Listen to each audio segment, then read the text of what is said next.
Hello everyone, welcome back to Geek Archaeology, the Friday anime stream. We'll be talking anime and anime pretty much all evening long. Got some news coming up, I've got Q&A coming up, and we've got some otaku no cooking coming up. But before then, it's time to give away an anime cell. As promised, this is an anime cell from Future Boy Conan, episode 2. See how close I can get into it to get all the nice detail on that cell. It is a very nice cell, as you can see. And that will be going fully framed, all ready to go. And that will be going to whoever is at the top of the chat room in the next 10 seconds, counting down 10, 9, 8, 7, 6, 5, 4, 3, 2, 1. Spin to win. Congratulations. Spin to win. I forget, are you in the U.S.? Because Spin to win would be the winner of this anime cell. But the question is that there. And we will figure that out. Those of you who did not win, do not worry. We have plenty more giveaways coming up later on in the evening. And that will happen. Hey Liquidus, hey Rudolph, hey Hiro, 2099. Hiro, Relina. So congratulations, Spin to win. I do not recall your physical location. And once we get that, we will move on to other stuff. Particularly the news, which we should probably do the news. I forget, I have an intro for giveaways as well. I should keep doing that. Hey Fisher, so let's go on to the news. Time for the news. Come on, let's do the news, right? It's news time. Everyone likes the news, we'll do the news. All right, let's do the news. See if we can get this to work. And welcome back to the latest anime news for the week ending March 23rd, 2018. I love starting the news with new anime announcements. And this week, fortunately, we have several. Looking forward to this. The Japanese channel Animax has revealed plans for a new TV anime series and free-to-play smartphone game, both called Akanesasu Shoujo, or Girl Glowing Red, to celebrate Animax, this channel's 20th anniversary. It was conceived by Kotaro Uchikoshi of Punchline and Ever 17, both manga, and it'll be directed by Jin Tamamura of A Sister's All You Need, which I've seen and I'm kind of impressed by. Character designs, and this is interesting, by Masakatsu Katsura of classics Video Girl I, DNA Squared, Tiger and Bunny, and Hiroyuki Asada of Tagami Bachi and Cheer Boys. Pretty cool stuff there. No air date has unfortunately been announced yet, but that is still cool. We're also getting a new Dororo anime, adapting one of Osamu Tezuka's more famous manga works. Don't know much about it. All we know so far is that it'll be streamed on Amazon. It'll be a co-production between Tezuka Studios and MAPPA, another anime studio. And they made, among other things, Yuri on Ice and In This Corner of the World. There's also a 45-second trailer on YouTube, and it looks very experimental. The original story focuses on a samurai whose father offered up the infant's body parts to various demons, and as an adult, he travels feudal Japan seeking out those demons to get the rest of his body back. Yeah, no news on how long that'll be or when that will air. So, who knows? Oh well. But I'm sure we'll get more news about that. That's pretty big news. Speaking of big news, Furikuri fans, rejoice. This week brought more details about the upcoming seasons 2 and 3 of the weird, wacky, and wonderful OVA from the 90s, or I guess early 2000s, as well as release dates. The second season will be named Furikuri Progressive. The third will be named Furikuri Alternative. and each will have their own protagonists and their own stories. They will not be direct follow-ups to the original, although at least one character from season 1 will make an appearance, according to some of the plot information. And so here's what we've been waiting to hear. Season 2 will air on Adult Swim June 2nd at 11:30 p.m. Eastern and Pacific Time, while Season 3 will premiere sometime in September. Adult Swim describes Season 3 as a series by, quote, young creators who will redefine the meaning of the word sequel, end quote. Bold words, Adult Swim. Bold words. We'll see where that goes. A Netflix-only anime series also launched this week. Sword Gai, G-A-I, adapts a manga by Keita Amamiya, who is a prolific sci-fi creator, probably best known to old-school anime fans for Garo and the Zerum franchises. It sounds like a shonen action series aimed at an older audience. Interesting, that's about all we know, or at least all I know without going back and watching the original thing. So, who knows? Finally, bittersweet news for Gintama fans. The anime will go on hiatus at the end of March, only to return in July to tell the rest of the Silver Soul arc. For those not familiar with Gintama, the Silver Soul arc is the final arc of the manga. Will this mean the end of the anime series, or will it take the Boruto or Dragon Ball Super routes? We will have to see. Anyway, so that's all the news for this week. Thank you for watching, and until next time, see you, Space Cowboy. All right, that is it. Hey, Sophronia. Hey, Grim Vale Rule. Grim Vale Rule, that's a great name. All right, let's do another giveaway, because let's just do that. This is going to anyone, anywhere in the world. Let's go back to the main thing. So, whoever's at the top of the chat room here in the next few seconds is going to win this. Whoa. I have some tape on the back of the poster, which I will try to remove. That's going to require some surgery, so you're just going to have to look at it this way. A poster from 5 Star Stories. Here's the top of the mecha and the bottom. So that is the hand of the mecha with the girl above and then the mecha itself. It's an amazing poster, and it will go to whoever is at the top of the chat room in 10, 9, 8, 7, 6, 5, 4, 3, 2, 1. Syros, congratulations. P-S-Y-R-H-O-S. I've seen you in the chat room, in the Discord recently. Syros, congratulations. Private message me on the Discord with your physical mailing address, and you will get this in the mail. Again, wherever you are. So, yeah. That is the 5 Star Stories poster. Congratulations, Syros. The life-size Valkyrie giveaway is at the end of the night. I have it parked outside. Engine's running, but don't worry, we'll get there. So congratulations, Syros. And more giveaways later on tonight, of course. But now, let's move on. I do not have a review tonight. I just don't have one because we're going to do the Q&A, and that should take up some time.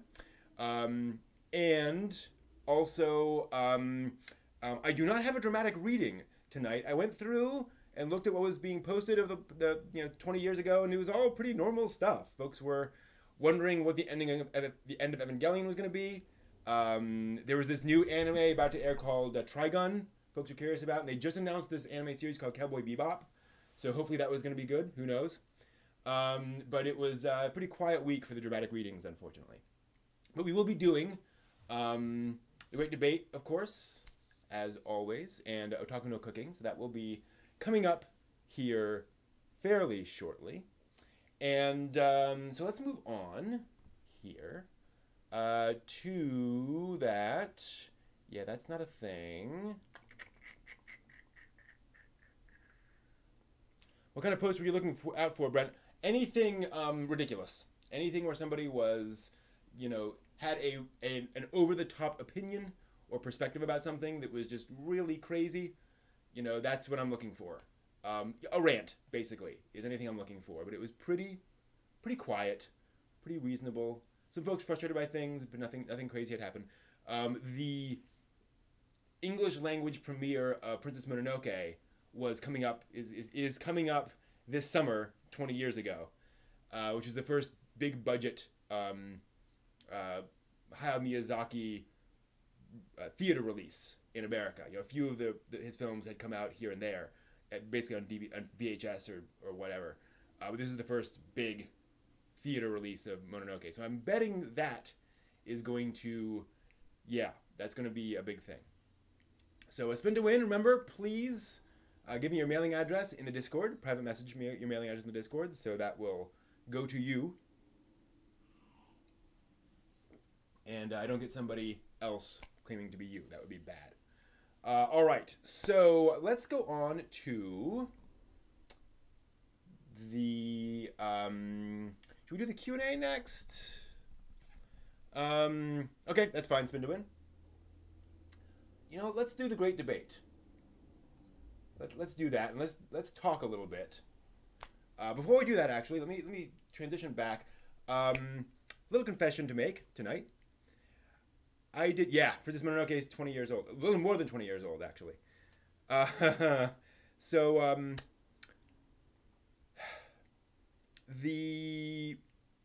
posted the Ultimate Question video earlier this week, where I asked folks for one thing to change about the channel. And I have to confess, I really was afraid of what people would say. And, taking feedback, I very much value taking feedback, but it's always hard, right? It's always tough to hear those words, even when folks are nice. You like to think that you're going in the right direction, but people are like, well, maybe not so much.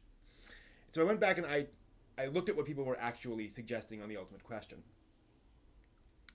And the overall, the most common piece of advice was to double down on the classic anime, was to do more videos about classic anime franchises and explaining how things work and stuff like the Serial Experiments Lane series, that kind of stuff. That's what folks wanted.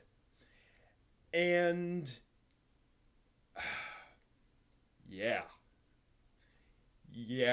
that's totally what I'm going to do. Not that I will never watch or review more recent stuff, but I've realized that's a really good idea. So moving forward, I am planning to do more videos digging deep into those older classic anime franchises and explaining why they matter and why you might want to check them out and what to start with first, stuff along those lines. So that has been the big thing I've learned so far from the Ultimate Question video. I'm sure I will learn more as time goes on, as people post to that. Not the only thing I'm pulling from that, but yeah. So I hope that will be of use and help to all of you. Speaking of, another piece of advice folks have given me is about the setup here. And one of them, which I'd love to get your guys' suggestions on, is the tech here. Because this camera here, when people talk about what is the best webcam to stream on live with, it's this one. I bought what folks generally say that's the best one to buy. But that is a webcam. Does anyone on the chat have any suggestions for what is the generally recommended highest quality, without spending thousands of dollars, camera for live streaming when you're going beyond, webcam? If you've heard of anybody recommending anything, please let me know. I've done some preliminary checks into this, and just everything I've found so far is all across the board. It's, you can do this, you can do this. I love Canon, I love, Nikon, so I recommend those, and there doesn't seem to be any consensus I can find, and some of them do not allow you to stream through them. Some of those higher quality, the DSLRs, some of them you just can't live stream. So, FYI, that is where that's coming. So yeah, please let me know if you have any suggestions in the chat room, what that could, what hardware I could buy to upgrade this material. All right, so let's talk about some other stuff. Well, I appreciate the questions about experimentation, but we're talking cameras that cost hundreds of dollars each. I'm not just going to experiment with that necessarily. I would like to get some idea of a camera to start with, unless there's some way for me to buy a camera and sell it for the same amount I bought it for. Maybe like buy a used camera and then swap it out. Maybe that's the solution. Maybe I'll try that. We'll see. So yeah, maybe I will just experiment with and I know you can rent video equipment sometimes, so maybe I can rent a camera for 2 days and stream it and then return it. That's an option. So okay, I can try experimenting. That's not a word. Okay, thanks. That's helpful. It's good to know that you guys aren't saying, oh, everyone recommends this camera. That's helpful. Okay, let's move on to the great debate, and then we'll move on to the Q&A. All right, welcome everyone to the great debate, where we're going to talk about a somewhat controversial aspect and topic within anime, namely fan service. For those who aren't familiar, fan service refers to scenes and sequences in anime where usually you get to see half-naked versions of characters. It is showing stuff that has nothing to do with the plot, nothing to do with what's going on. It is just there to titillate the viewer, basically. It's titillation. Sometimes this term has been used more broadly to refer to anything that is of interest to a fan. So, for example, you might have a show where a motorcycle shows up and they just render that motorcycle in all sorts of detail, and you hear the revving of the engine, and that's kind of fan service for motorcycle fans. That's not what we're talking in this case. That's a somewhat more too broad definition of it, because it really just means something that is meant to appeal to a particular subset of fans. When I'm talking about fan service, I'm talking about ridiculous, unnecessary camera angles pointing at a girl's breast or crotch, or cutting to a bunch of girls in a bathhouse where you get to see them naked all the time. And it's like, that could happen just as easily anywhere else, and it's really clearly just there to titillate. I'm actually watching Gunbuster right now, the OVA from the 90s, and it's been totally fine. And then in episode 2, there's a bathhouse scene, and they are just full-scale naked for, probably 45 seconds. Actually, probably longer than that. It's a long scene of like these 3 girls, chatting and standing up and walking around, and it's, okay. OVAs, you can do anything. And it's clear that it is there as an excuse to show these girls naked. So the question is this, if anime changed this, if anime had less fan service, how might that change the industry and the fandom? Because here's the thing. One of the problems that I know I have, and a lot of my friends and people I know online have, they have a difficult time recommending anime to other people because there's random nudity like this. There's random fan service. And it's not random, but it's pretty random. And it's just hard to know how somebody's going to react to that. It's something that doesn't exist really in other fandoms in that way, and in other industries in that way, other media. So yeah, the beach episode where the girls are running around in not just swimsuits, but really skimpy swimsuits, right? And that's the thing. So Game Escape says, I've never understood the controversy about fan service. It has always struck me as a part of anime, just as the one-off sarcastic joke line is part of Hollywood. Well, that is actually a controversial part of Hollywood. A lot of people dislike that aspect of Hollywood because it's shallow. And because a lot of Hollywood movies have become structured around the one-off sarcastic joke where that's how everyone talks, and it's not realistic and it's not an effective way of getting across the plot. And to be clear, the thing here is not so much the fact that people are horrified by fan service. It's that fan service limits the size of the audience. A lot of times we complain about how anime remains this tiny little niche and it never grows. Now, it's grown significantly over time, but people are often asking, when will anime become mainstream? The answer to that might be once it tones down the fan service. That could be one of the main limiting factors, because I know a lot of adults who see that stuff and go, nope. That is not, not something I'm interested in, right? So that is, I think, a serious question. And to be clear, as we're kind of getting into this in the chat room, I am not saying anime should have no fan service, and I'm not saying that this should happen tomorrow. I am posing the question, what is fan service doing to fandom? What influence is that having? Good, bad, or indifferent? I would argue that fan service there are certainly negative impacts of fan service. It is definitely limiting the appeal of anime, not just outside of Japan, but within Japan as well.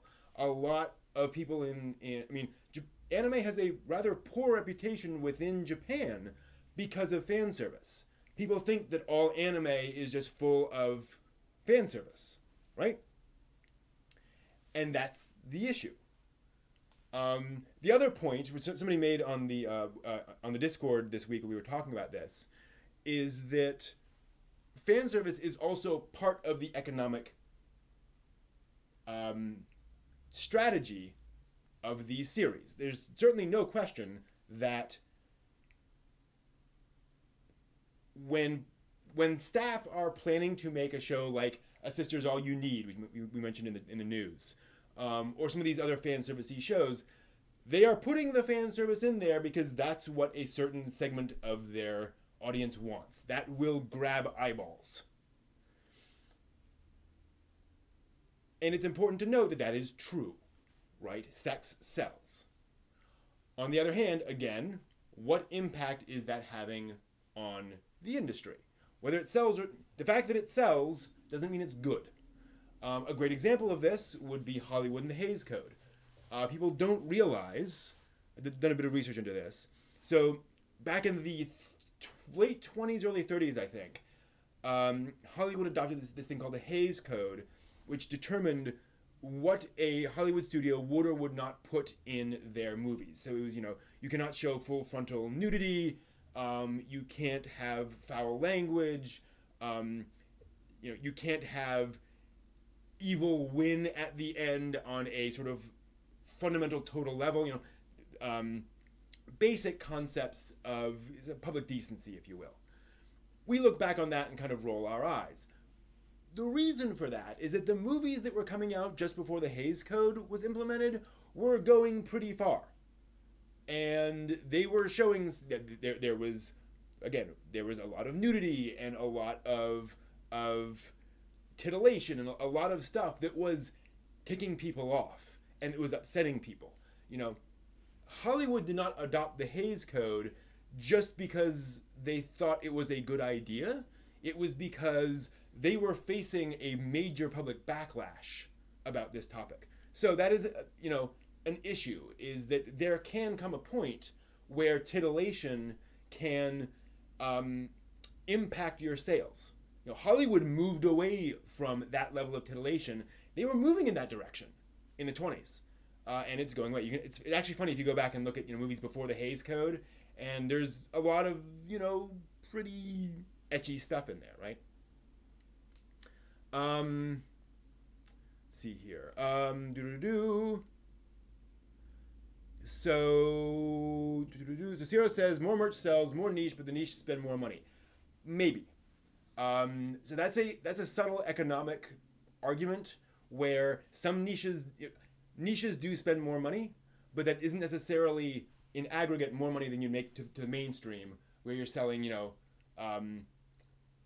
things that cost 20% less, but you sell it to 100 times more people, right? Like that. Sometimes it's better to go towards the large audience. Sebastian says, is it weird because people complain about anime, but what about female superheroes? What about female superheroes? I'm curious what you mean about that.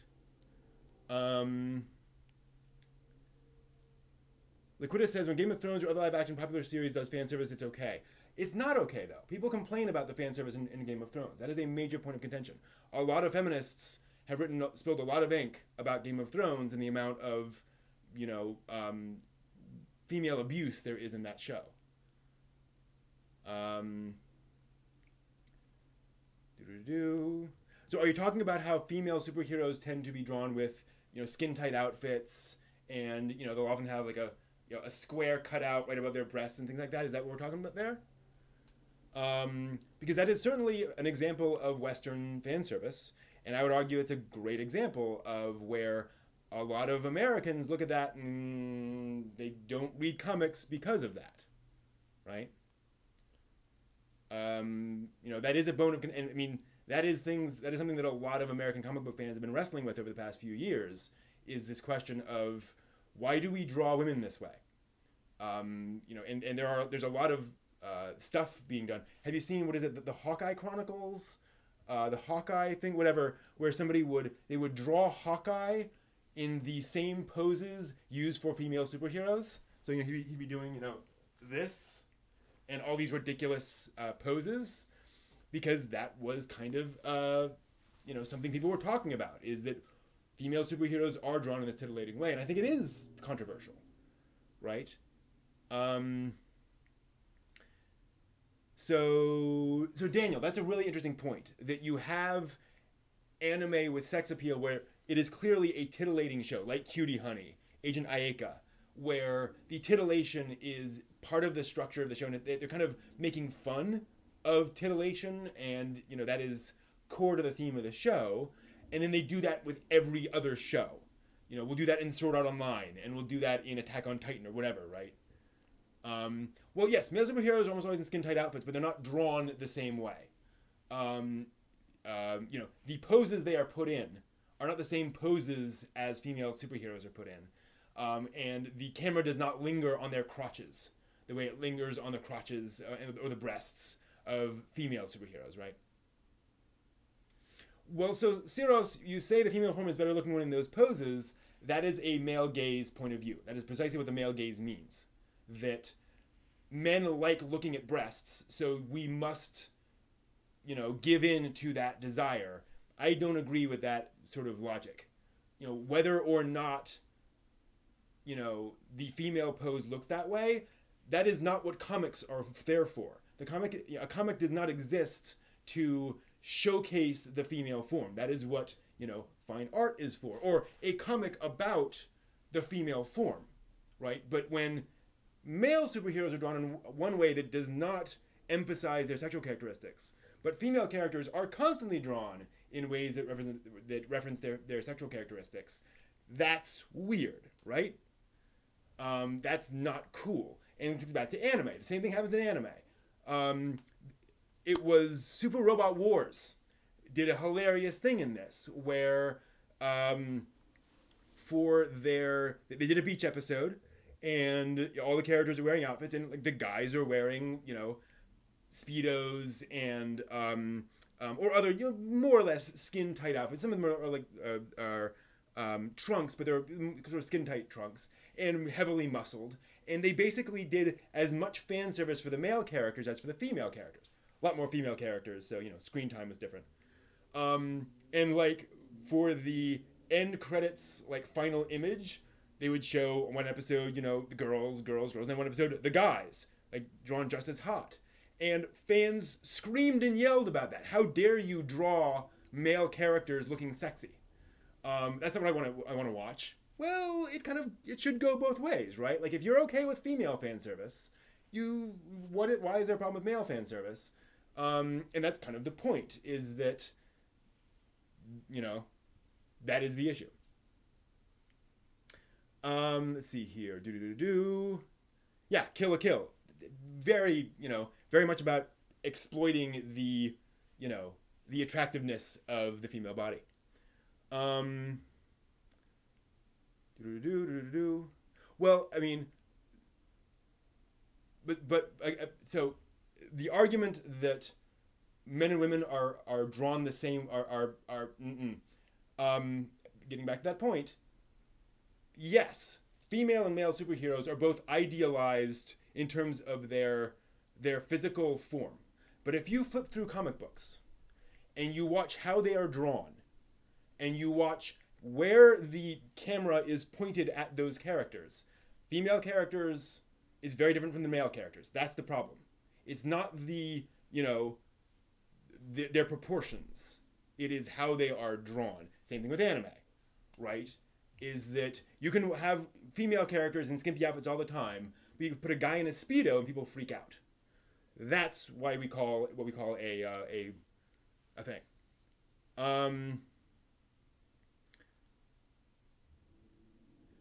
Well, and again, Fisher, I'm not arguing that we get rid of fan service. That's not the argument I'm making. Right, as Raven says, you don't need fan service to lighten the mood. There are lots of ways of lightening the mood. And again, we're not saying no fan service ever. We're saying, the level is up here. Other mediums are down here. Why is there this strange difference in anime? And what was that issue, right? What is that point? Why are we doing that? Now, GameScape is asking about exploitation, real world versus non-real world, right? So there's this argument that you can exploit female, fictional characters because they're not real characters. The problem is, real people look at those characters. If those characters never interact with the real world, if nobody in the real world ever actually saw those characters, okay, then I guess you have a point. But because those fictional characters have an impact on the real world, that's why this is not simply an academic question. Real girls grow up in environments where that encourage them to show off as much skin as possible, because those are the girls that they see in their environment, real and fictional. There's this really interesting thing about the bikini and how essentially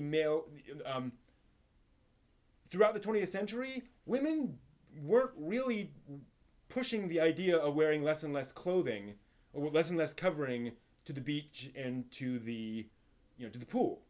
They weren't really interested in wearing really skimpy outfits. But men were interested in doing that, so they very heavily advertised the idea of skimpy outfits, and that's what everyone saw. That's what was in all the magazines. So that became the new normal. That's the worry, is that when this is what you see, that becomes normal, right?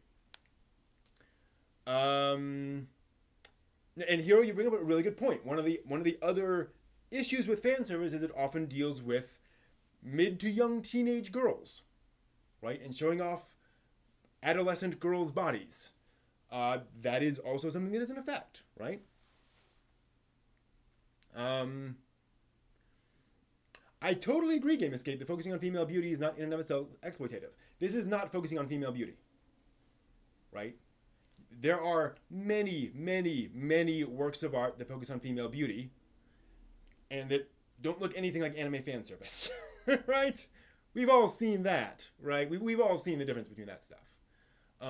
Yeah, boob physics. And boob physics, I think, is a fantastic example of this. I'm watching Gunbuster, which invented boob physics. And what's interesting in Gunbuster is that is used as almost a visual joke, where when you see it, it's not that every character's boobs are bouncing all the time. They just use it maybe once an episode, and you look at it and you kind of laugh. And it is there as a spice, as a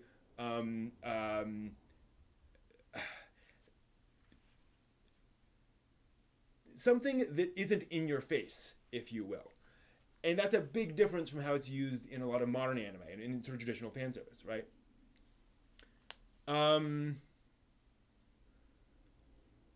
You've seen few anime that top live action things like Caligula. You have not been looking hard enough.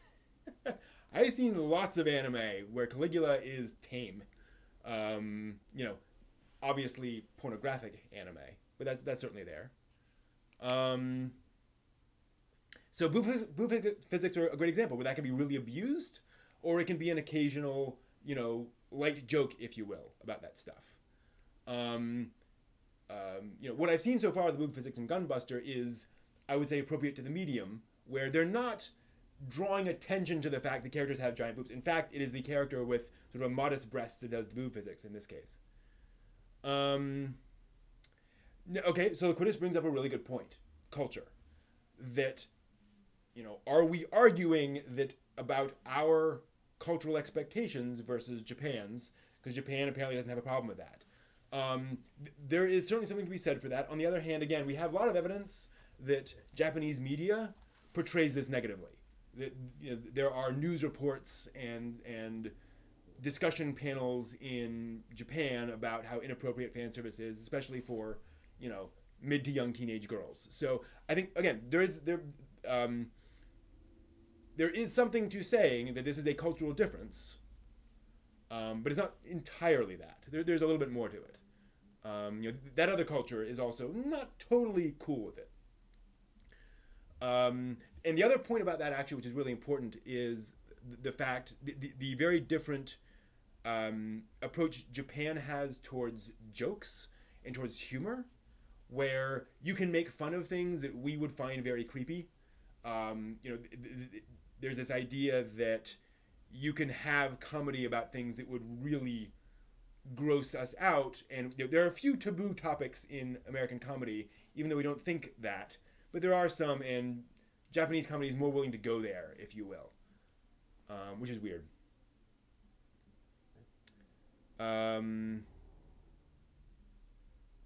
So that's a great point, Cephalopod, and it's one of the reasons why I'm trying to say, you know, I'm not saying get rid of fan service. I'm not saying that fan service is a terrible thing. I'm saying that fan service may have negative effects that we are ignoring by saying, oh, well, it's just, you know, cute girls, or sexy things, right? And that is the thing, is that, you know,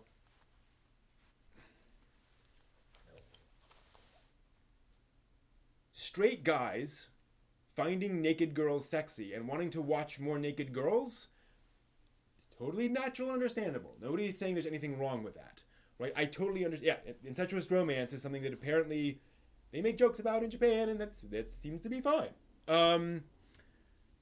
So that is the thing. Yeah, and Sebastian, you're absolutely right. Culture changes over time. It seemed to be fine in 80s horror movies to show teenagers bonking, you know, constantly in these horror movies. On the other hand, in those movies, those teenagers died at the hands of the axe murderer. So, you know, that's kind of weird. I don't know.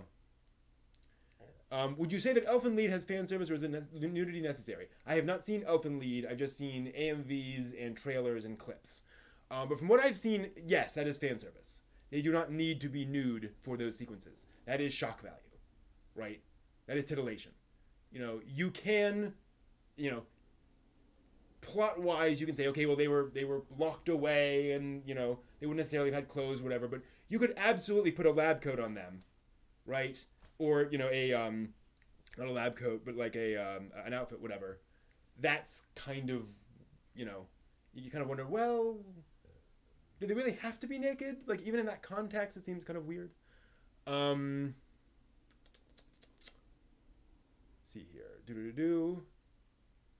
So, Game Escape says, is fan service anime's way of commodifying the female form? I think yes. I think it is one of the ways that it commodifies girls, right, in the female form. I think you're absolutely right. Interesting. I didn't know that there's sort of a fetish thing there with Elfen Lied. That makes sense. Now, a good example of this, for example, sort of a counterexample, is the recent HBO miniseries Westworld, where when the androids are brought in for servicing, they're always serviced naked. And, you know, that is the thing, is that, you know, you can have fun of things like that, but you can't have fun of things that are, you know, they're always serviced naked. as a corporate policy so that the engineers working on them do not see them as human. So there's a lot of male and female nudity in Westworld, but that is central to the theme of that show. And you could argue that maybe there are a few more scenes of that than necessary, but I would absolutely argue that that is purposeful nudity. Also importantly, the camera, again, doesn't linger. It's not sexualizing these characters. They're just standing there or laying there, and when I say laying there, just like laying there normally while somebody is, taking things out and putting things in. So you can certainly have nudity, you can certainly have very pretty characters who are nude as long as there's a reason for that. There's actually an anime, My Dear Marie, I think. Do I still have the VHS of that? No, I think I recorded that. Which is about a guy builds an android, and there are one or two shots of her laying, partially clothed on an operating table, because she's an android, and it's like, while you're building her up and putting her skin on and so forth, she's, you're gonna see her breast now and then, and clearly it is there so that you can get in a shot of a breast, but it doesn't feel exploitative in the way that, a lot of anime can be. Okay. So that is issue. That is an issue, right? There's a difference between nudity for the sake of character, plot story, and nudity for sexualization. And there's also a difference between nudity that is sexualized and nudity that is titillating, right? One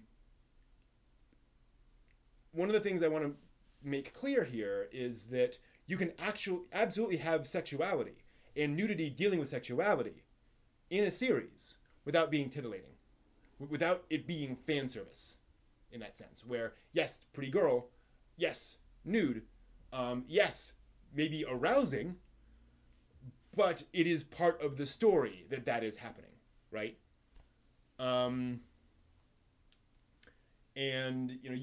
because part of the problem here is that a lot of times folks demonize fan service and at the same time kind of demonize the female body and demonize sexuality in anime, and I do not want to do that. I think anime can absolutely deal with sexuality and with the occasional nudity that comes with sexuality, imagine that,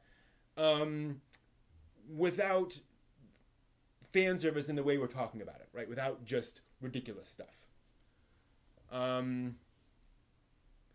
Sebastian says, if I'm going into a harem show expecting fan service, if I'm going to a harem show, I expect fan service. What's annoying is the out-of-place fan service. Right, and that gets to different kinds of fan service, right? If you're doing a harem show where the fan service is the character occasionally falling on top of a girl, and grabbing her breast or whatever, that's very different fan service than constant shower scenes, where it's like, that really doesn't make any sense, but that scene of the two of them tangling up can tell you something about their character, right? Sexualization and sexuality can be two very different things, right? Russ, Spice and Wolf is a great example of that point, where Holo is frequently nude because she is a goddess, and that is her natural human form. She understands why humans have this, this nudity taboo. But she is very comfortable in private going around naked, and it is not sexualized. It is not, done as over-the-top fan service. You could argue that the reason they wrote that into the show is for excuses to show the character naked, right? But that is a more subtle version of what we're talking about. That is not the over-the-top fan service. Is that over-the-top fan service that I kind of, I think is a problem. And that's a great example of where, if you were recommending Spice and Wolf to somebody, you can say, now look, the girl is a goddess, and she doesn't really have the concept of a nudity taboo, but like it's not creepy. She just walks around in the buff occasionally. Somebody, a reasonable adult will understand that and are not going to get freaked out about it. It is so this 13-year-old girl is shown taking a bath for like 2 minutes. Right? That's kind of worrying. So yeah, it's really weird. So yeah, I think fan service it's complicated. Obviously, there's a lot to unpack and to concern about. There's a lot of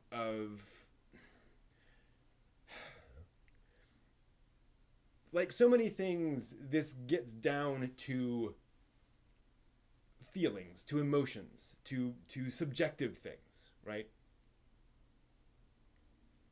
And you're absolutely right, Fisher. You can absolutely have the opposite for boys. There are certainly boys love and yaoi stuff that absolutely sexualizes and does fan service for male characters. So I'm not saying this is an only female thing, right? Totally understandable. So yeah, I think that is a pretty good place to put that on hold. I'm sure there's more to talk about on this, but I want to thank you all very much for joining me for this great debate.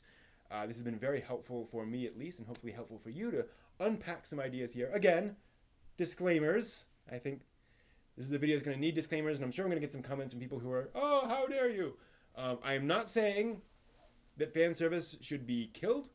I am not saying that female nudity is horrible. But fan service might not fan service at its current levels might not be the best thing for the industry overall. Something to think about. We'll see. All right, that was a great debate. I need to refill my tea. I will be back in a few moments.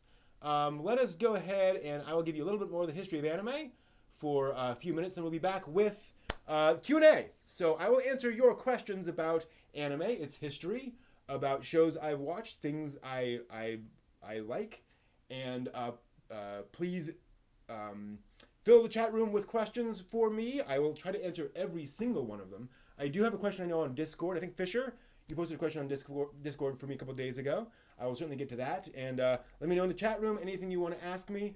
And in the meantime, here's a bit of the history of anime. Because Mobile Suit Gundam kind of coalesced a lot of these themes in a much more mature way than much of the anime that had come before. So, I went back to watch Original Gundam, and I was a little worried. Because I had seen, at that point I hadn't seen a huge amount of anime, and I thought it would kind of look like Speed Racer, and I was not looking for it. Fortunately, I was entranced by Gundam, a huge Gundam. What is it about Gundam? One of the things is that you're immediately introduced to this character named Char Aznable. Basic plot, it is a war of independence between space colonists and Earth. The space colonists feel they've been mistreated by Earth and they're rebelling. Char Aznable here, snappy dresser, is he's very clever, he's thoughtful, he's a great leader of his men. He has this really dry wit about war and what he has to do. He's a brilliant tactician on the field, and by the end of the episode, you're like, I want to serve under that guy, and he's, you know what? Yeah, exactly. And he's on the bad guys, technically. He's working for the colonists. So, first episode, they're introducing you to this idea that the bad guys in a giant robot show, and in a shonen series in general, are not xenophobic lizard folk from Planet X, right? It's a much more human enemy.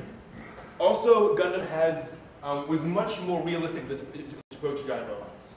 Up until this point, your giant robot was Mazinger or Getarobo or things like that.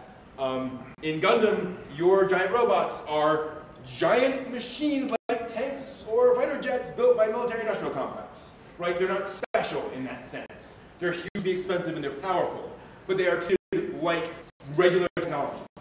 In fact, Gundam, there were several people who ended up becoming major animators who worked on Gundam, and they were trying to bring animation forward from what it had been at that point. So, as one of them explained, up until Gundam, if you had a fighter jet flying at a giant robot, for example, you would have a shot of the fighter jet, a shot of the giant robot firing back, and then a shot of the fighter jet exploding.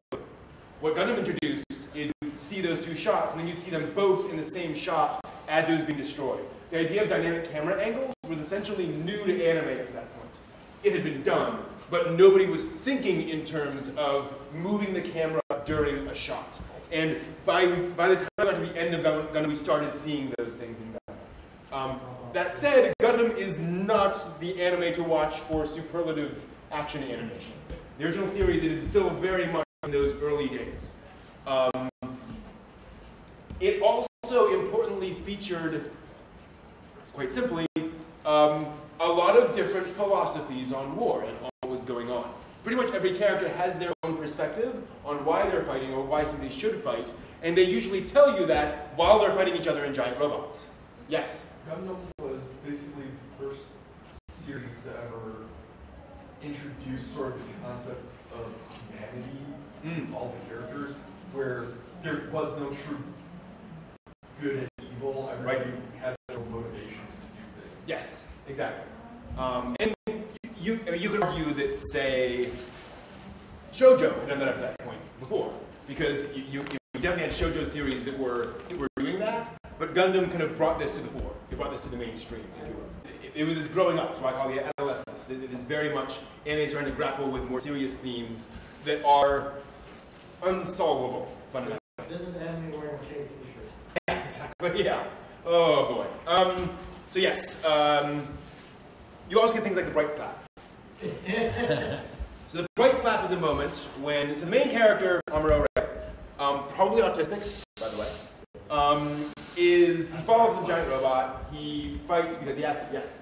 Sometimes you speak very, very quickly. I'm sorry. He is what?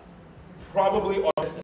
Oh, okay. Depending on how you define that, and how his. I mean, I don't think they created him intending to make him that, but his behavior very much falls in line with that. And that's about 20 years before that started going mainstream. Absolutely. Like Sheldon off the bank. Mm-hmm. In fact, the sequel series Zeta Gundam, the main character is certainly autistic. I mean, it's like straight down the line.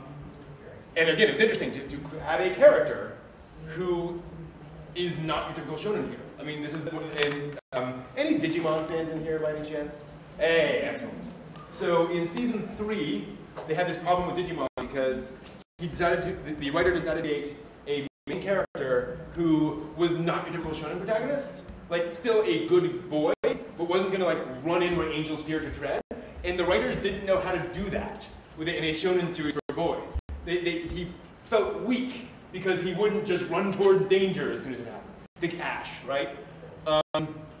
Gundam has this character who doesn't want to fight. He's only fighting because he happens to be the only one who survived the first battle. And so partway through the series, he says, I'm done. I'm not going to fight anymore. The commander comes down, Commander Bright, and tries to kind of convince him otherwise. And then finally, he just backhands him. The commander just backhands Amuro. To which Amuro says, you hit me. My own father never even hit me. Which you'll see in a lot of anime, by the way. It's a callback. And then Bright replies with something very important. He says, I don't have time for this. You need to grow up real fast, Amuro. And he turns and leaves. That is a quantum shift from mecha before that and also anime in general before that. The giant robot at this point was a toy. It was a neat thing you got to pilot because it was awesome to pilot giant robots. Now it's a responsibility. Now it's basically growing up. You have this new responsibility you didn't have before. It's very powerful. You got to deal with it. Suck it up. And that was a much more mature take on the genre and also for anime in general to tell kids to say, look, growing up often sucks. Too bad. Live with it. Right? So, this got a lot of people thinking about how anime could evolve, could become better, could be more interesting. Unfortunately, Gundam kind of didn't do very well. It came out and very few people saw it. It had a very small audience. In fact, they only did 43 episodes instead of 50. They got sort of pulled early.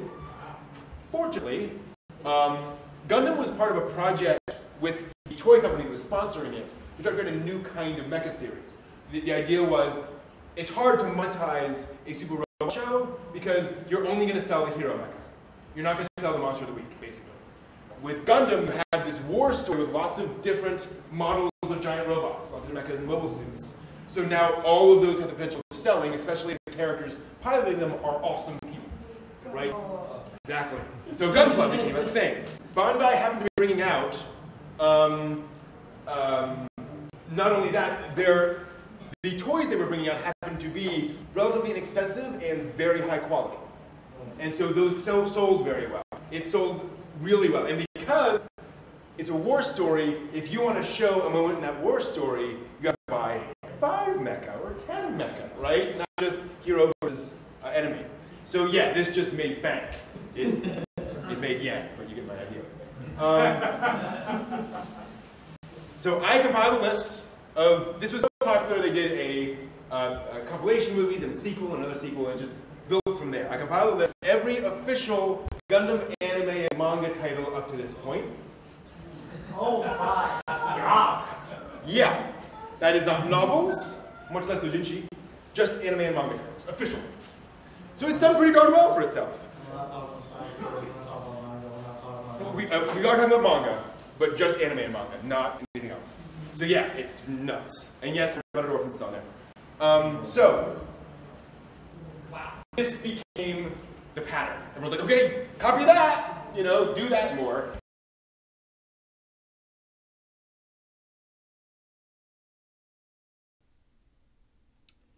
And we are back. Time for, I think,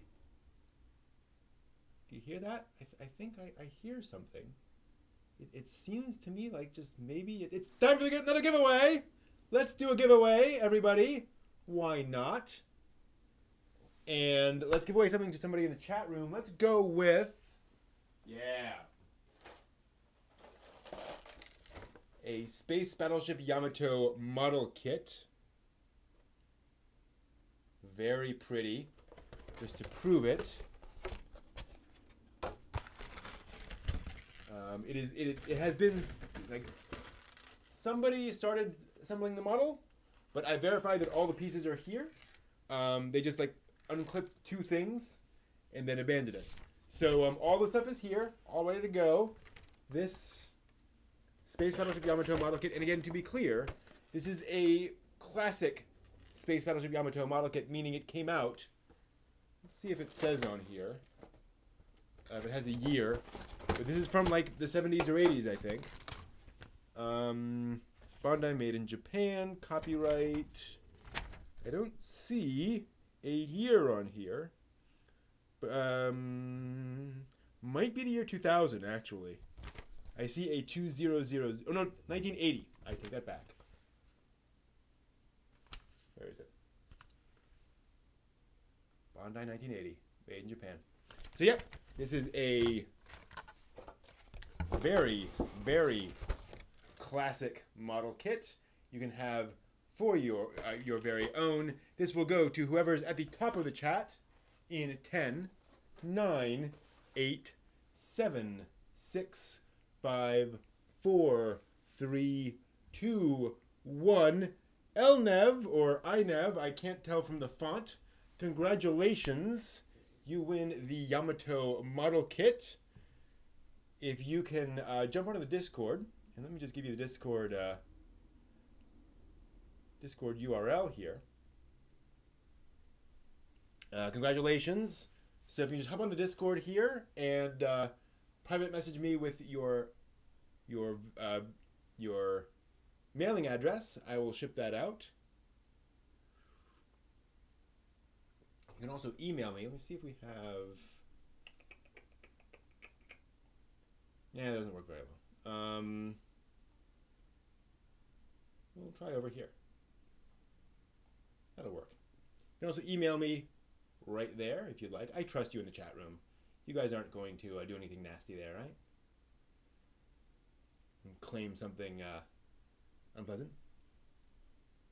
You have no mailing address, Elnev? You don't physically exist with a mailing address?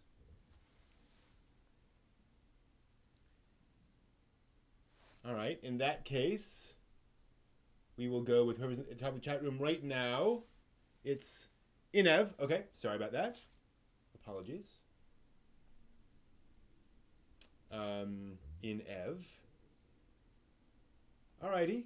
In that case, it will go... No mailing address. Fair enough. Alright, it will then go to whoever's at the top of the chat room now.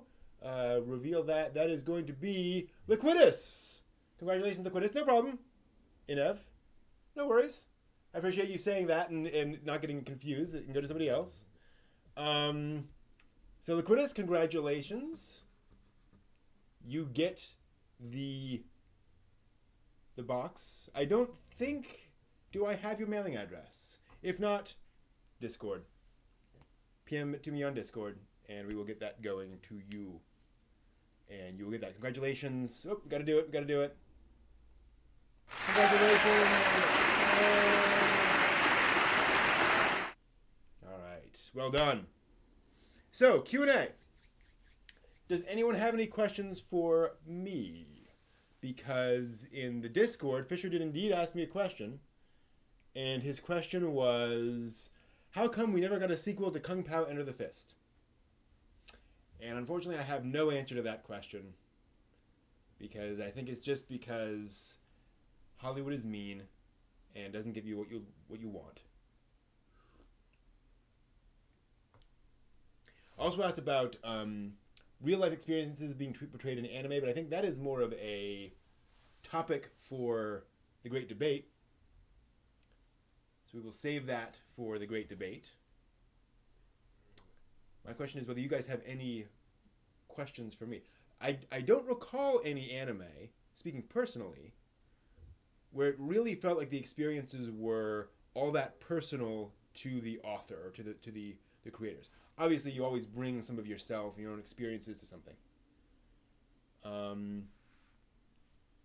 Okay, getting some questions. Excellent. Spin to Win asks, have you ever noticed that new fans tend to rate everything so highly? Yes, that is absolutely true. I'm sorry, I keep looking at the wrong camera here. Right, the handful of shows they watch are the best shows ever. That is absolutely true. It is true in most mediums, to be fair. People come in, they watch 3 things, and they're amazing. And it's like, well, kind of. It is worse for anime because people will get into anime through Naruto. And then they've got hundreds of episodes to watch. And then they, like, okay, I'll move off of Naruto onto Gintama. And so they just dug in to this one thing, and they're just consuming that, those 3 things all the time. Kind of like in sci-fi, someone will get into Star Trek or Stargate, and they think it's the best thing ever because that's kind of the only show they watch. So yeah, it is a thing, and it is frustrating with anime in general and with new fans in general. And it's something where you just gotta, you gotta wait for them to get off the high, and you've got to be willing to recommend other things to them based on their interests. Recommendations are difficult. Is there an anime you watch every year? No, because there's so much anime to watch. I've got so much on my backlog, I can't possibly imagine doing that. There are some anime I have rewatched, though. Turn A Gundam being an example, not all the way through. Nia Under 7, I have rewatched a couple of times now, I think. Lane, I've watched 4 or 5 times all the way through, right? Yeah, exactly, Inev. We were all kids once. Take some time to mature. The worry I have is when 40-year-olds are like that. I'm like, dude, or dudette. What kind of anime or live action shows or entertainment in general do you generally find yourself attracted to the most? I like things that are inventive, not necessarily crazy and weird, but shows that will maybe take a particular concept and really run with it and go and really explore it in depth. Or shows that, I like it when fantasy is fantastic, when science fiction really plumbs the depth of an idea. So things like Lane and Boogie Pop Phantom and things like that, which is really, really cool. I generally like things that are, for lack of a better word, smart, that are intellectual. Watching people just punch each other over and over bores me to tears, frankly. So something going on in the story really gets to me. One of the reasons I really like Ancient Magus' Bride, for example, and I'm not caught up in the anime because the anime is just like a really... anime is, as far as I can tell, an excellent adaptation of the manga, which I've already read. So the manga is this very subtle exploration of these characters' relationship. And I think that's a really interesting thing to explore. Any tips for writing eloquently, or do you even think that is important? It is absolutely important. Yes, writing eloquently is a sign of maturity and it's a sign of skill. Whenever you can show skill, that is good, especially these days when everyone writes all the time. We are constantly typing. And so if you can be eloquent, I think that really puts you way above the average person who is not putting a lot of thought into their words. In terms of tips for writing eloquently, one thing is to write more slowly. Think through the word choices you have. Have a thesaurus open, which using a thesaurus seems kind of obvious and dumb, but often you'll come up with or you'll see, oh, this is not quite what I'm thinking of, but that puts my brain in a different mode and pushes me in a different direction. Just thinking about different words and the different meanings of things can be really, really useful. Also, for writing eloquently, I think it's important to know where you're going. Often things are not eloquent because it is essentially because the person is just kind of moving in a direction without thought, and so you tend to get jumbled. But when you know where you're going, you can kind of organize your thoughts in some structure, and that doesn't necessarily mean organize in a very rigid way, but you can lay groundwork. To that point, also another good way to write eloquently is multiple drafts. Be willing to write something and then come back to it a day or two later and realize, oh, this thing in the end I can foreshadow earlier on. I can reuse these words. I can sort of do that kind of stuff. I think that's very helpful. Other questions. Looking for other questions from the chat room. I love Turn A Gundam too. That is arguably my favorite anime. My favorite Gundam, rather. Might be my favorite anime. I'm not sure. I need to slow down. Sorry.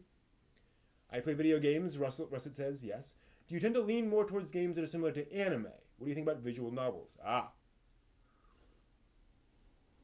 Thus far, I have not seen a particular strong crossover.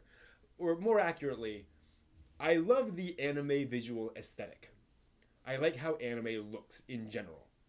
So when a video game does that, I played Ni no Kuni last night when it came out, and I love that game's visual style. It is weird at times, but I will play it just for that visual style alone. I wouldn't play it for long just for the visual style, but that is one of the things that can get me into a game.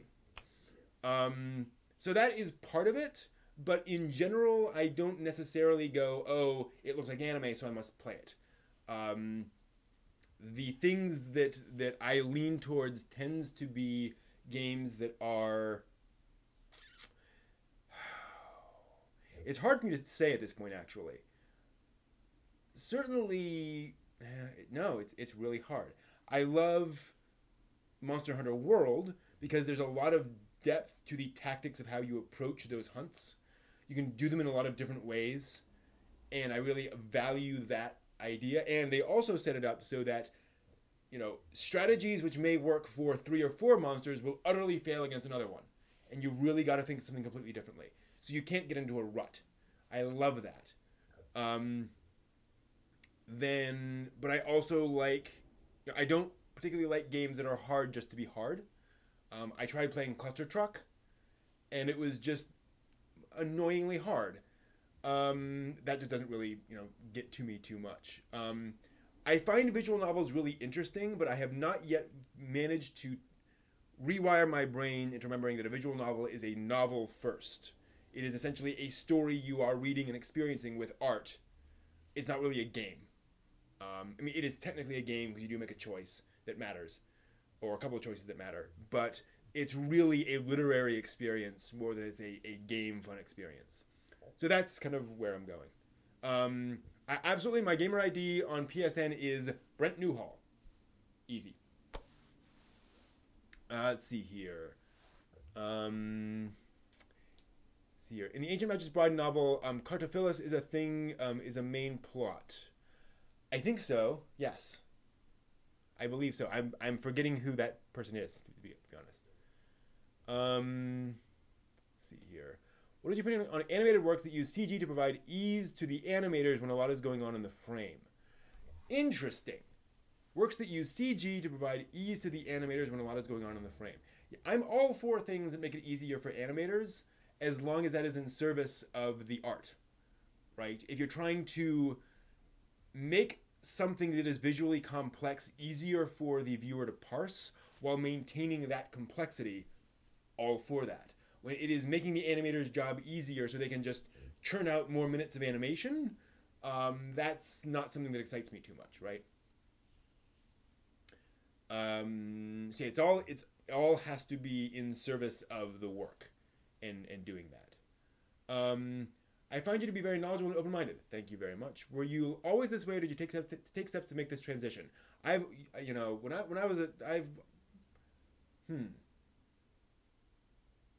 was an asshole. No, I wasn't. To an extent, yes. I tell you, and it's always hard to tell about yourself. I've definitely taken steps to be more knowledgeable. You can't see it over here because it's behind a table. I have 2 bookshelves full of books just about anime and manga. They're not actual volumes of manga. They are academic works and so forth. It takes time and money to read those things, and they're not always fun to read. But I do that because it helps me to explain things and to understand things. So that is an aspect. What's changed for me most is that I was an extremely shy, quiet, introverted almost to the point of, I don't know,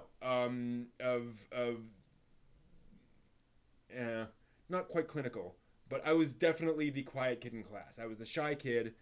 I was the teacher's pet usually, and I was not outgoing in any way, shape, or form. The idea that when I grew up, I would be in front of a camera, in front of dozens of people on the internet, was horrific to me, right? So I think I've changed more in just being more, not extroverted, but more able to talk to people, publicly, and being more comfortable with that. Okay, Derp, yeah, a great example where you're using CG for Bustling City Street with background characters sort of being CGI. Yeah, absolutely, because that's the kind of thing that is, where the eye isn't going to focus on that anyway. It is a background detail. You need to have characters that are moving. Having them be CG is fine, right? Because it's still going to be a blurry background thing. Where do I fall on the age-old question of cell versus computer-drawn anime? I never remember hearing your opinion on that. I am all for either if it is done with skill and attention to what needs to be visually done. The Pixar film Paper, which struck me as quite anime, actually. Their short film Paper is a great example of CG used to make an absolute work of art. If that was a popular visual representation of animation, I'd be happy with that.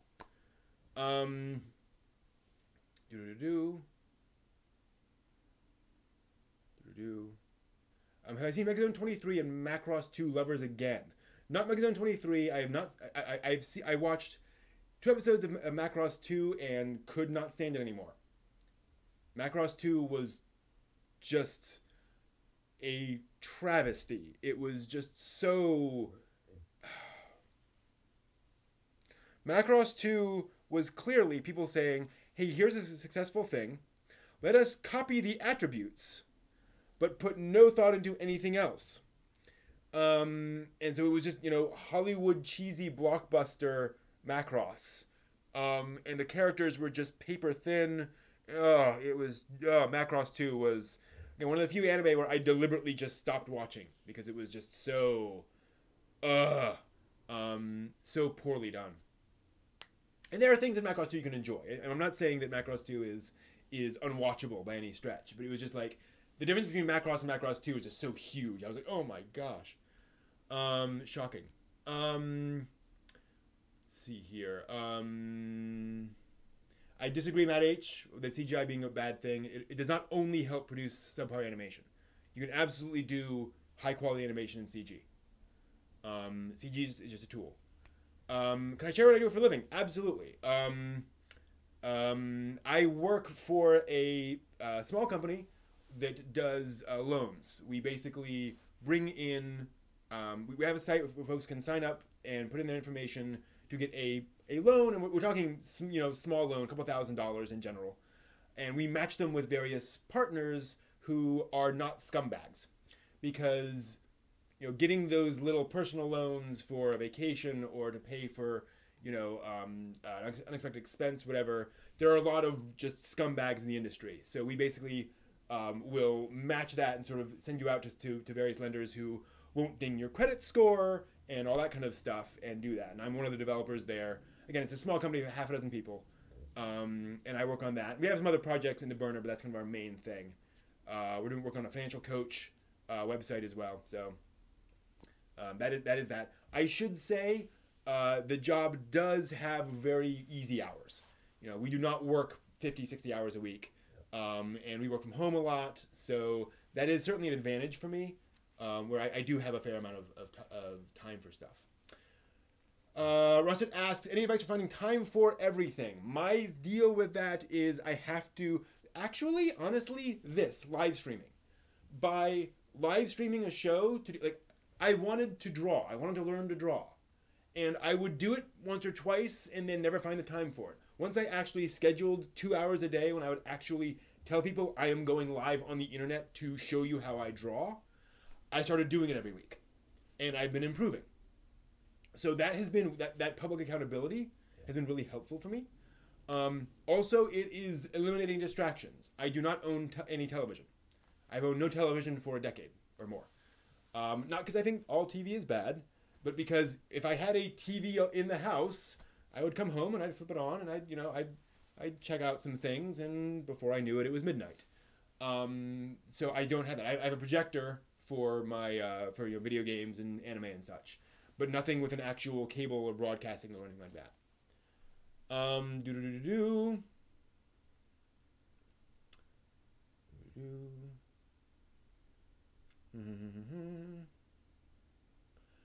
Yes, I was homeschooled for some of my. So I was homeschooled for first grade technically, because my mom actually ran a Montessori school, which I went to as a kindergartner, and it was also technically first grade. So I went through first grade, that, and then regular schooling 2nd through 5th. And I didn't plan to homeschool, actually. We were moving, and the moving plans fell through right at the beginning of the school year. And I'd been put into a school where we were going to move, and that just fell through in late August. So my parents were like, okay, we're just going to homeschool you until you get into the school we want you to get into, because they were all booked. And my parents had some bad experiences with my older siblings in public schools and in some private schools too. So they're like, you're going in, this school because we don't want that to happen to you.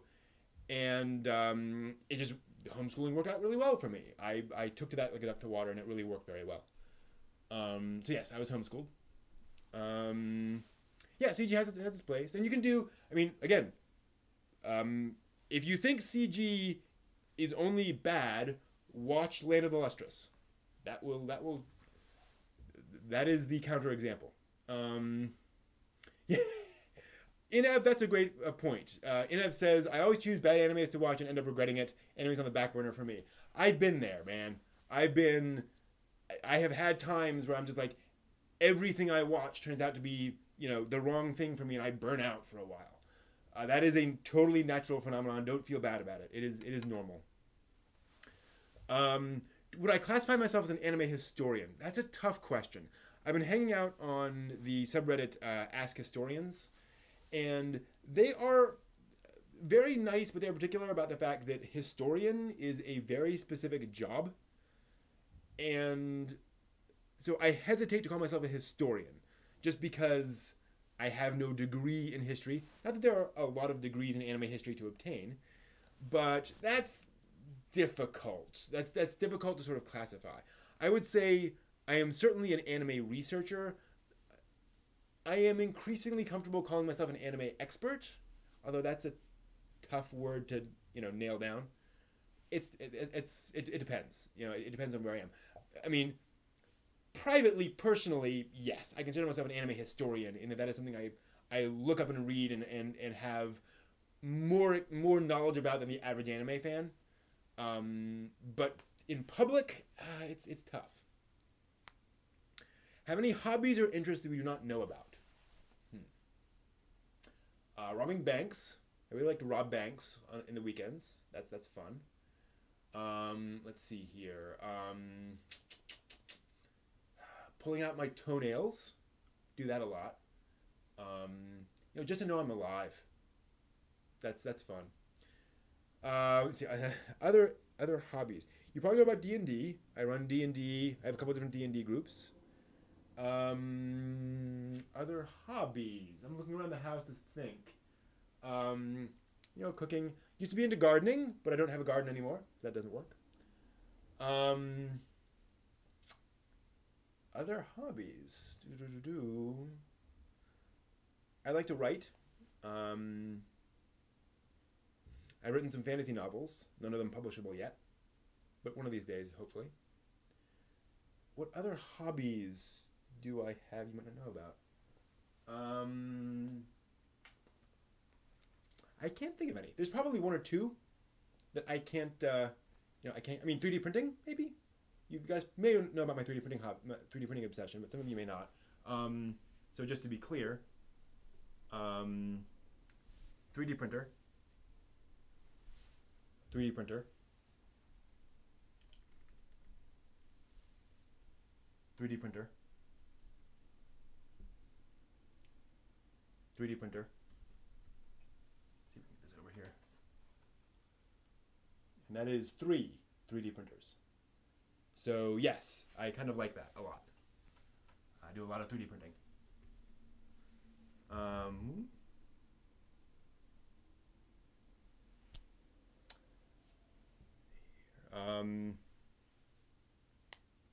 Liquida says there's some details I missed from Cell I don't see with going digital, especially when remastered and see the smaller painted details and perfections. Totally agree. Cell has its own lovely elements, but people said the same thing about going from silent movies to talkies. That they missed filling in the details of the characters' voices with their minds, right? Have I watched an anime called A Wind Named Amnesia? I've heard that you enjoyed it. I love it myself. Not for everyone. I tried.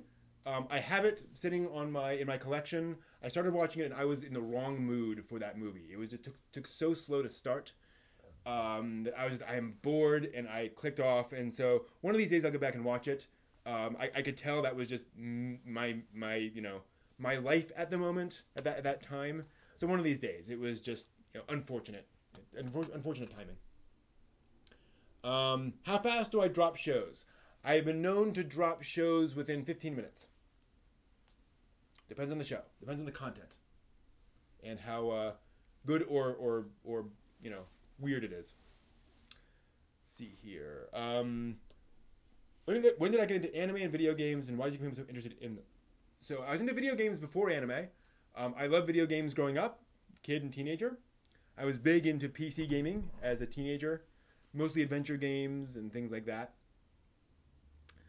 And then college happened, and I was pretty studious about college, probably a little more than I needed to be, but video games dropped by the wayside, and didn't get back into them until later on. And again, I think video games just kind of scratched that intellectual itch of it being an intellectual challenge, and just something to kind of sink my teeth into in my brain, but also kind of a journey outside myself. That was definitely for video games. As for anime, that's a complicated story.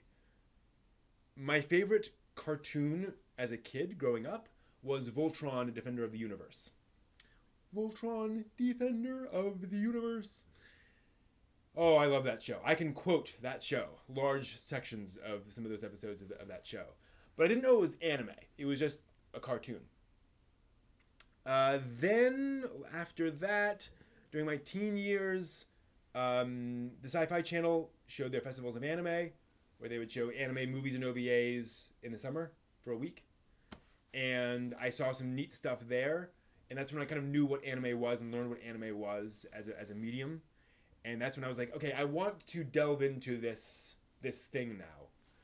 But it wasn't really until watching the Tenchi Muyo first OVA, while I was on painkillers from having my wisdom teeth extracted, that I became a true anime fan, in the sense that I was like, okay, I'm going to watch this all the time now. Like this, that turned me into an obsessed fan. Do I own one of the anime encyclopedia books? Someone sent Bob Samurai one of the books. I think so. Let's see here. I have this one. I thought I had somewhere. Where is it? Oh no. He's gone. Where did he go? Oh no. Ah. It's here somewhere. Yeah. Yeah, this is it. I have the Anime Companion, which came out years and years and years ago. This is old. This is from, let's see, 1999. It's a 20-year-old book telling you all about anime. So yeah, this is an older thing. But this is useful. More about Japanese culture in here too. That's the only one I have though. Oops. What do I think about mangakas not finishing their stories? Berserk, Hunter x Hunter, the bigger titles come to my mind now. I believe that I have a lot of respect for creators. I think if a creator decides not to finish their work, that is up to them. If I respect their work, I respect their decision to stop making that work. Which version of Bubblegum Crisis do you like most? Well asked, Matt. I like the most Bubblegum Crisis Tokyo 2040, the TV series remake. It is certainly not what put it on the map. It is certainly not the most condensed version of the story, but that version of those characters was the most enjoyable to watch. They created an ensemble cast where I enjoyed each of those characters, where the characters from the old OVA, some of them were kind of faded into the background. It really didn't have much to do. So I really like that. Popular anime that fans love that you dislike. There's not a lot of anime I really dislike, right? Like Dragon Ball Z just does nothing for me. Attack on Titan does nothing for me. That I dislike.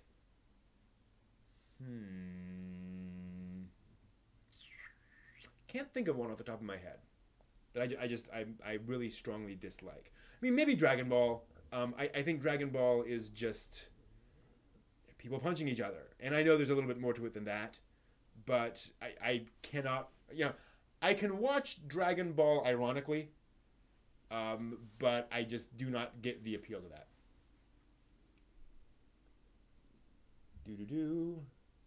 No, it's never enough 3D printers. I need more.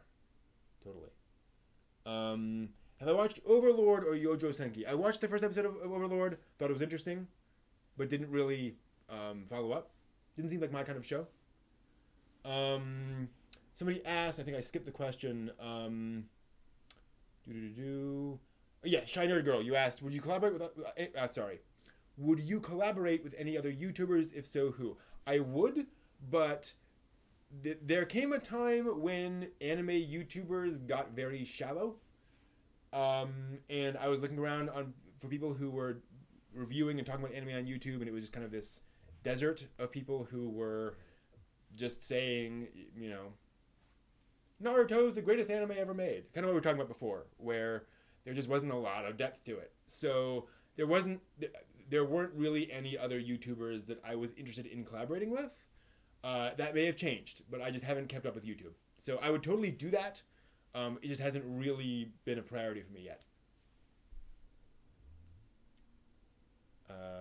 Do I know a happy console gamer where I consider collaborating with him? I do not know him, but again, sure, I'd be happy to collaborate with him. Totally be willing to do that.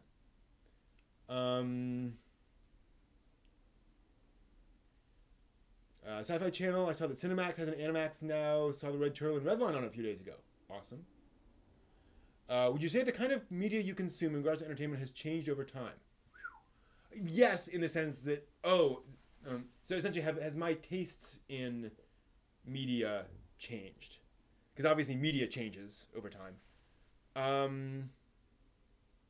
Kind of in the sense that, again, it's that aspect of things where, because the media has changed, I have to change as a result to understand what that is, to still enjoy things, because the stuff I used to like isn't really what's made anymore.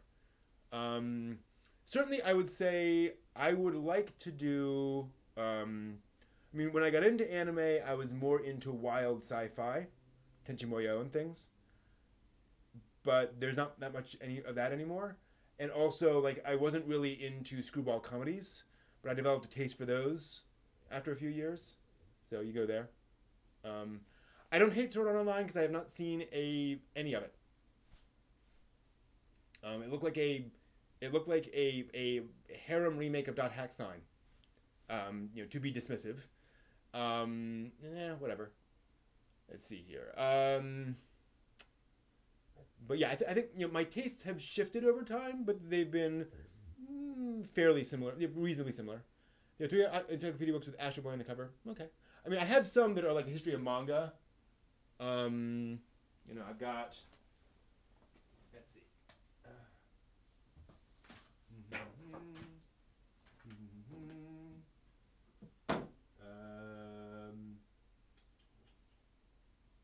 Where's I guess yeah. So I've got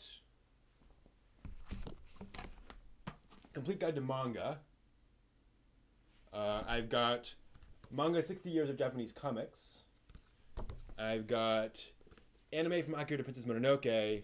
And I've got Manga The World of Japanese Comics. Right, but it's all kind of manga, right?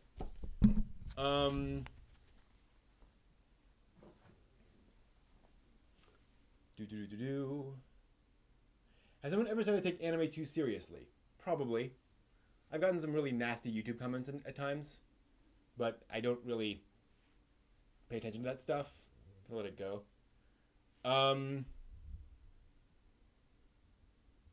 It's like, it hurts in the moment, but you forget it quickly. I don't understand why someone would accuse you of liking shows with deep characterization. Horrors. You like shows with deep characterization? What how deviant. Weird. Yeah, and again, to be clear, SAO came online and I was like, oh, I don't really, And also, I should point out, SAO came out when I was still not into video games. So now that I'm back into video games, I might find SAO more appealing. But I was just not in that world. Hey, Brandon. Oh, Brandon, do I know you? That'd be awesome. Wow, that's really, really cool. Let's see here. Am I a fan of cinema in general? If so, what is your favorite non-anime film? So, when I started dating online, my opinion on the term fan of cinema changed dramatically because literally everybody in their hobbies lists watching movies. I'm like, everybody watches movies. That does not make it a hobby. Yes, I'm a fan of cinema in that I have watched more than just generic Hollywood movies. I went back and I watched a lot of the movies on Ebert's Top 100. I tracked down Kurosawa films and other stuff like that. Weird European films. So, yes, in that sense. But I'm certainly not the guy who every night watches, a serious work of cinema. I have massive respect for folks who do that. So, yeah, kind of. Favorite non-anime film. Again, I don't really have favorites. Ones that leap out at me.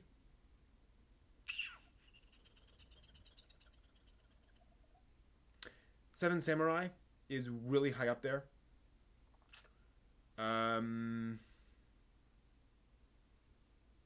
Just because it does so many things so early, right?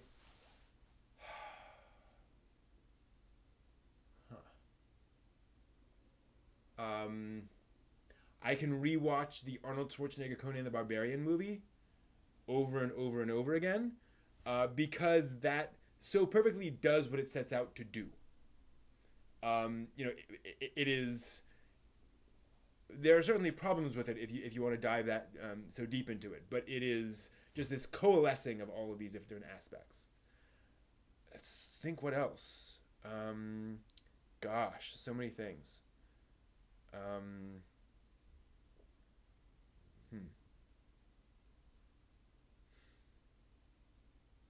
Favorite non-anime film? I mean, the film that turned me into a fan of animation is An American Tail. I was like 6 or 8 when that came out, and I watched that in theaters. And I can still remember, like, I am right now reliving the emotion of the feeling of being in that theater and watching those things on the screen. An American Tail similarly has problems, but there are moments that have huge amounts of emotion and heart at a level that I have rarely seen matched in other things.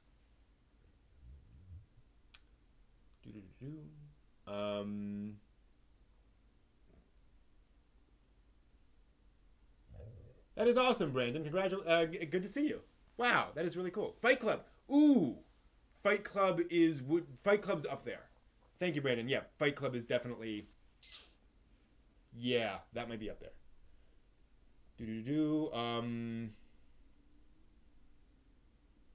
Yeah, I don't know if I like Sword Art Online more. I just haven't seen it yet. Let's see here. I have not seen the new Blade Runner. From what I've seen, I think I will.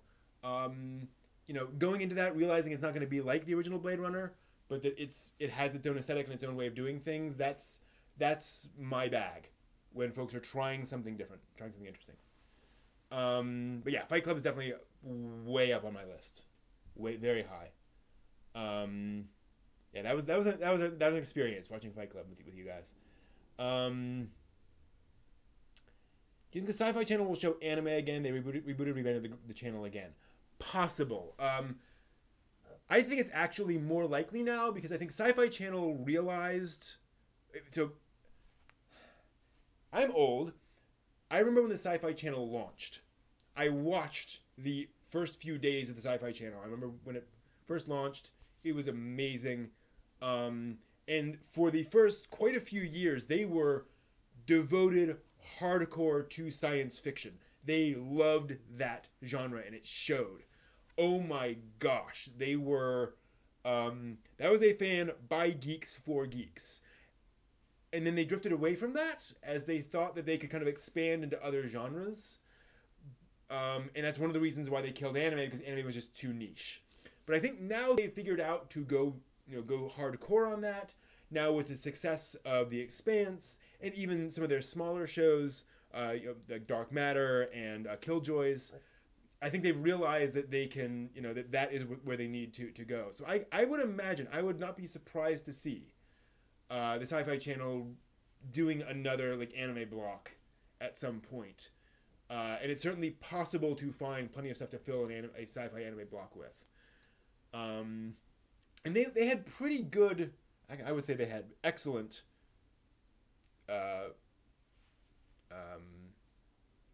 they made excellent choices back with the festivals of anime. In terms of, it's definitely sci-fi, but a lot of variety. Good to know about Blade Runner. Cool. You spend a lot of times watching other channels on YouTube. If so, what are some channels you would highly recommend? Yes, I do. Not necessarily other channels, but other content that ends up on YouTube sometimes too. Some of the channels I spend a lot of time with include Matt Colville. If you're into D&D especially, he does a lot of stuff about how to run D&D in a very entertaining and exciting ways. He also does videos about movies. He's done some great videos about certain key scenes in 2001: A Space Odyssey, which really helped me appreciate that movie more. I really didn't like 2001 for a long time, but I understand a little bit more what they were trying to do. What else? We've got, I've been spending a lot of time recently on a channel called,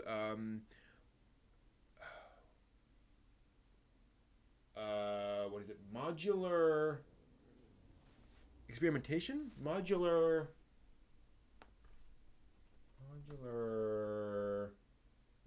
Curiosity. That's it. Modular Curiosity. It is for folks who like modular synthesis. which is that ridiculous, have you ever seen somebody who has a giant bank of like knobs and dials and cables, and it's producing music, weird electronic music? That's a modular synthesis rig or rack. And he talks about how to download and use software that will emulate that. So you can create electronic music that is essentially repeating itself and that can generate its own new music. And that's just really interesting. He's really fun. I watch a lot of the British show QI, or Quite Interesting, which is basically a factoid show, but kind of intelligent. And then... 10 minutes? There's another one I've been really liking. Two more. Let's see here. There is... Let's scroll through to find the thing. They were recommending this to me like crazy recently, and now it's completely gone. That's weird. Where did it go? No. Sorry. Whoa.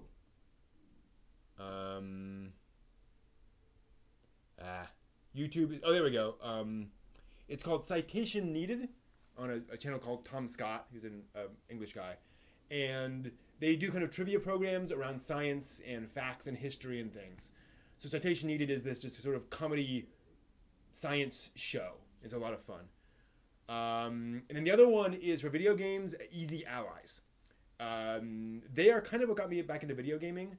They are a group of 9 very positive guys who review and talk about video games. They do a couple of different shows every week, and they just remain committed to loving video games and talking about video games, recognizing that it's not a perfect medium or anything, but they just really try to stay jolly and upbeat about video games while also trying to kind of dig into them and be as objective as you possibly be. So Easy Allies are a big one.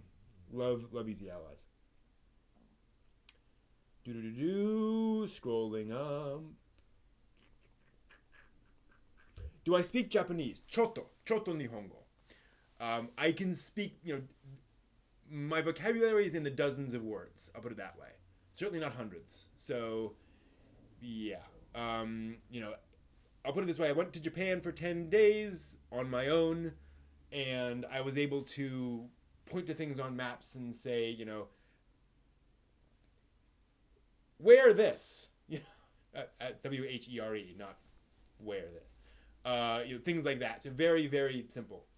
But definitely broken Japanese. Trying to learn more. So Gundam 00 and Rave Master on Sci-Fi. Wow. Good old 00. They're bringing out a 00 collection, Right Stuff is, which will include both seasons and Awakening of the Trailblazer, which is cool. Yeah. So actually, I was at a panel at Otakon last year, in the audience, with several of the staff at Sunrise in Bondi. Actually, they were with Bondi, not necessarily Sunrise. And it was a Gundam panel, and they were talking about Gundam and their plans and so forth. And they were talking with the folks over at at Right Stuff that's doing all the Gundam stuff.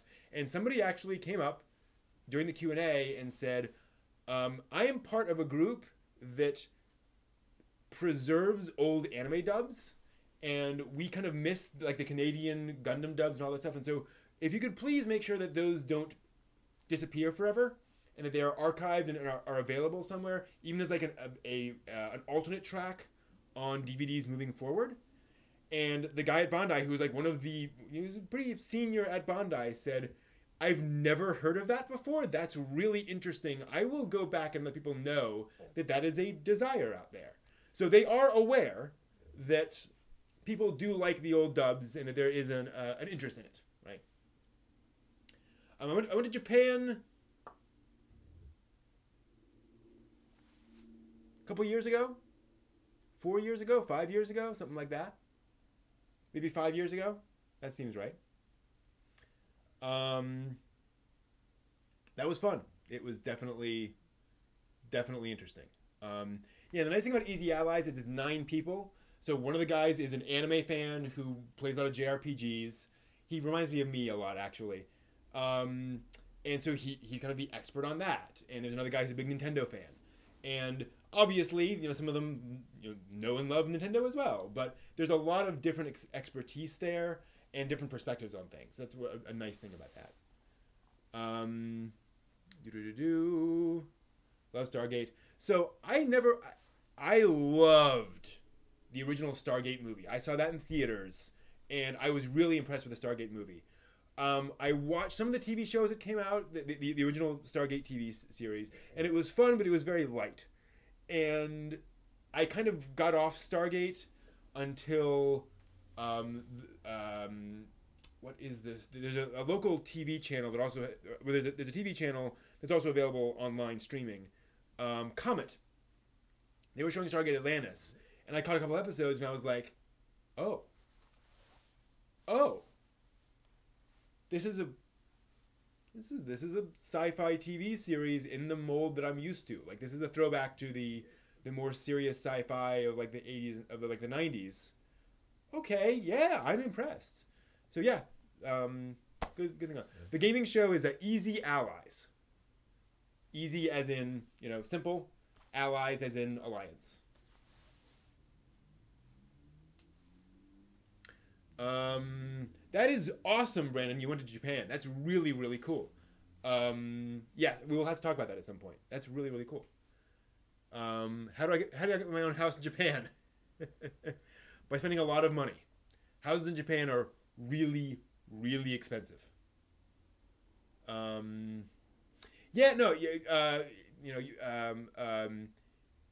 was one of those things where what he said about SG1, like, and I checked out SG1 and it just didn't really. I saw some clips of SG1, but it just never. And Stargate's a great example of something where if you see 10 minutes of Stargate, it doesn't work on you the same way a full episode of Stargate works on. And it's not that Stargate is amazingly deep storytelling every minute, but 10 minutes of Stargate really feels like light sci-fi. But when you see an entire episode, you're like, oh, okay, that fell into this, and that was actually well structured. So yeah. Is the Ancient Majesty's Bride something I should have my eye on for me to slip on by my radar? I can't know that because, again, recommendations are hard. I don't know what you will or won't like. The thing about Ancient Majesty's Bride is that it is slow. It is about a young girl with no self-confidence who is brought into a very odd environment which helps her to grow as a person. It is also set in this sort of Celtic magic version of England. So you get hedge magic, and you get sort of classic English, British, which are different things, concepts of magic and fairy tales and so forth woven into a story. So if that appeals to you, it has that. And if the idea of watching this character grow slowly over time like a flower appeals to you, it has that. I really like both of those ways and the way it's done. But it's definitely its own thing. Right?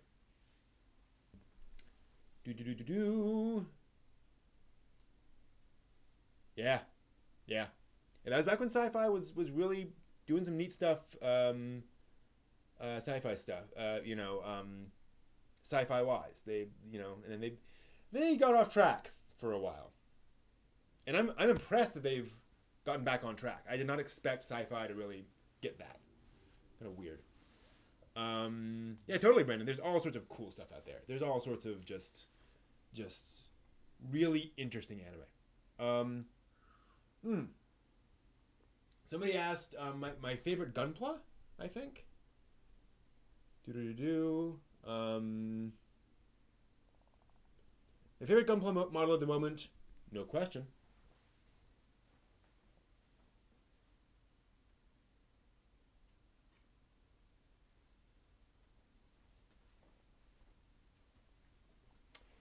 Build Strike Gundam. Mm.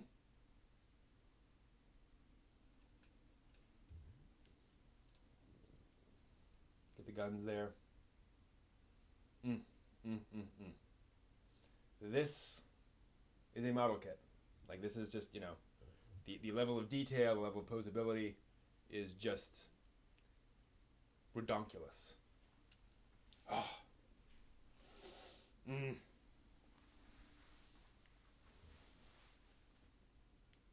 Yes, I have many Gundam figures. I do indeed. And some of those are actually not Gundam figures. There's an Ideon back there.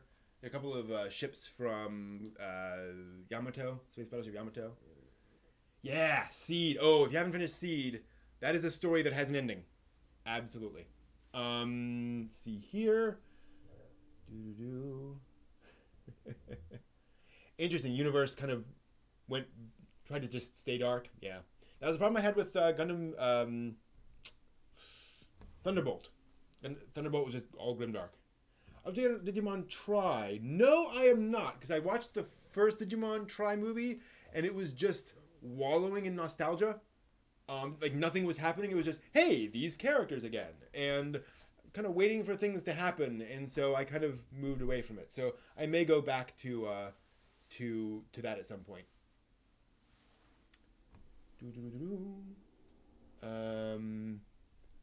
But yeah, I love Digimon. In fact, I will probably end up doing a series on Digimon, on why Digimon is important and why it's different, right?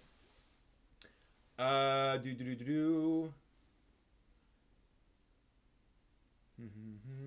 am I afraid of feedback? I think everyone's afraid of feedback. They may not show it well, but I think if your boss comes to you and says, hey, I have some feedback for you, you may be very comfortable with yourself, but that is going to cause a knot in your chest. I just try to be open about that. That getting feedback is scary because it might mean that you're doing things wrong, and no one likes to be doing things wrong, right? Thanks, yes. The Green Haro I got years and years ago somewhere. I think at an anime con. I was like, oh my gosh, you had that. It's $20. Sure, I'm taking it.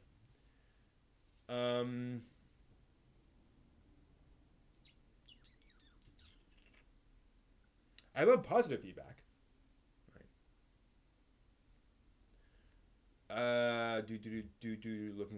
Looking.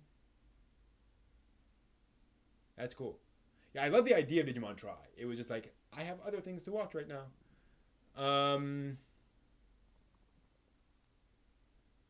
What are some hidden gem shonen series that never got their due? Shaman King comes to mind. Shaman King, amen.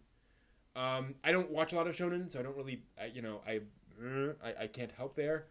I would say, I would argue Rurouni Kenshin in the sense that it was big back in the day, but it is criminal that modern shonen fans just ignore Kenshin. I was actually thinking about this earlier today, and something came to mind of a shonen series where I was like, no, why is no one talking about this? But it's not coming to mind. So maybe someday I'll keep that in the back of the mind, see if something crops up. But again, I just know. Ever have one of those Digimon pets? No, I don't have a lot of plushies or figurines. Like Gunpla are interesting to me because I actually assemble them, I make them, I can pose them. Figurines, not so much. I have some Tenchi figurines, but I just never really got too much into collecting. Thankfully, because I have nothing to spend money on. Let's see here. Yeah, I've got volumes 1 through 17 of Shaman King. So one of these days now, I'm going to dig right into that.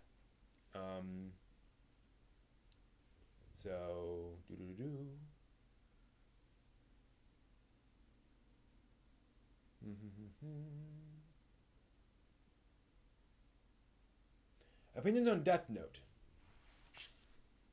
Complicated. I started reading the Death Note manga and liked what I read, but it was very angsty. And I am not an angsty person. I'm just going to say it, I don't empathize with angsty characters. I empathize with people who are struggling with life. I empathize with people who have a really excuse me, who have a really tough situation and are struggling with that. But there's a difference between that and just angsty characters. Good example. I really like how Kylo Ren is handled in the most recent 2 Star Wars movies, because people call him whiny. I never saw him whine in either of those 2 movies, ever. What he does is he has this very strict, powerful, strong person on one hand, but his personality doesn't match that. So when he is facing that person, he is constantly holding in his emotions. And he is doing the exact opposite of whining. And then when he faces other people, he has to be as strong as possible. And that tension, that difficulty, then gets release in him trashing rooms, right? And getting really frustrated with things. And like force choking the guy in The Last Jedi. That kind of thing I totally get, right? But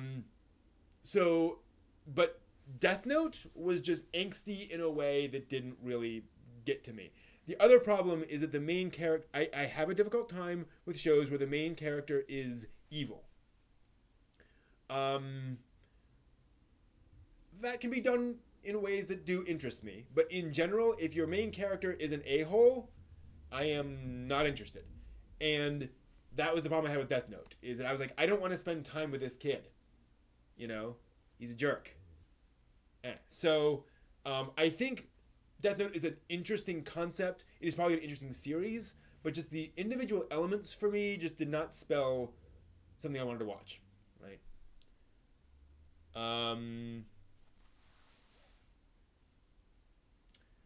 Yeah, totally, Brandon.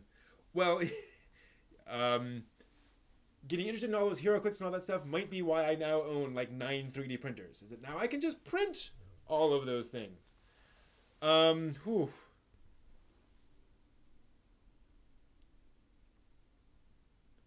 Yeah, so and that's a great example, Spin to Win. You know, from what I can tell, Death Note is an interesting, thoughtful show. It just turned me off in some of its elements. So, unfortunate. You know, so when folks say they like Death Note, I'm like, awesome, great. You know, you should do that. I can't have an opinion. Maybe at some point I'll go back to it, but it just didn't. Dub casting, high dive, yeah, which is cool. I'm all for people doing the simul-dubbing stuff, you know. It gets more people into anime. Cool. I don't love Last Jedi. Last Jedi has some serious problems. It is a very fun film. It is a very entertaining film. But it also has massive structural problems, which I will talk about if you guys want me to. But don't have to, because this is but it's cute, so if you guys want me to talk about it, I will.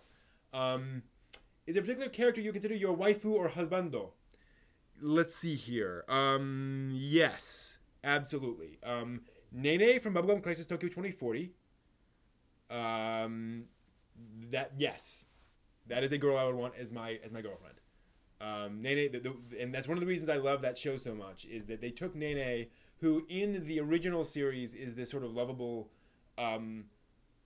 dork, adorkable, if you will. But in a very 80s way, where, no, that's not true. She wasn't adorkable. She was a clumsy, silly character who inexplicably was a genius hacker. And in 2040, they made her adorkable. They made her a cute geek girl. And so that really got to me. Nene was my deal. Also, weirdly, like Ryoko from Tenchi Muyo, I respect her as a person.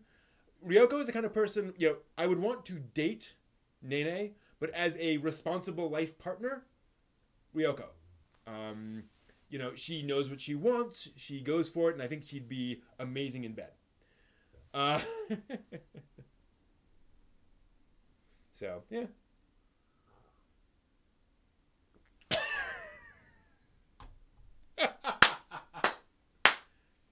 Brandon, Death Note is Amuro without the bright slap is Thank you. That is my description of it from now forevermore. That is exactly what Death Note is. That's great. Thoughts on Star Trek Next Generation Deep Space Nine? Next Gen was too, how to put it, antiseptic for me. It was people walking around saying, if all we do is talk through our problems in a calm, rational way, then everyone will be peaceful. And that always just struck me as naive. It is United Nations in space, basically, was what Deep Space Nine presented itself as. And obviously, it's not like that all the time. There are action sequences and such. But it was just a little too ridiculous. It was a little too, not ridiculous. It wasn't ridiculous enough, actually. I was a big fan of original Star Trek because it was this big adventure in space that was still grounded in rules of how you should or shouldn't behave, and all that stuff. So I really enjoyed that. Next Gen was just went off too far. Deep Space Nine is brilliant. Deep Space Nine is a thoughtful show that tackles a lot of difficult themes, but it is also weighty in that way, where it's not really a fun show. So I watched a fair chunk of Deep Space Nine, like not every episode, but I think Deep Space Nine was a very impressive show, especially for the time. I recently watched some clips from it. It has not aged well. So yeah, Next Gen is one of those things too, I think, where Next Gen came along at a time when people were really hungry for that show. And it's not that it clouded their judgment, but that just was the right thing at the right time. It just wasn't the right thing for me at that time, right? Good point, Brendan. There are plenty of people talking about Last Jedi. Haman Karn was a brilliant villain. What I love about Haman Karn, who was the main villain of Zeta Gundam, Double Zeta Gundam, well, Zeta and Double Zeta, is that she is a full character. She is almost psychopathically devoted to what she wants to do. She has co-opted this faction to help her do that. So she is very smart, but she will do anything for her goals. And that combination is extremely scary. Thanks, Kuba. Good to see you. One of the reasons that I never could get into Dark Knight is that I never bought Bane as a smart villain. Maybe my own failing, but there are so many weird things about that movie that I just could not buy. They just never sold me on why he was smart. And they never really established that very, very well for me. But Haman Karn sells that. I believe that she is a brilliant tactician and strategist. So that really gets to me.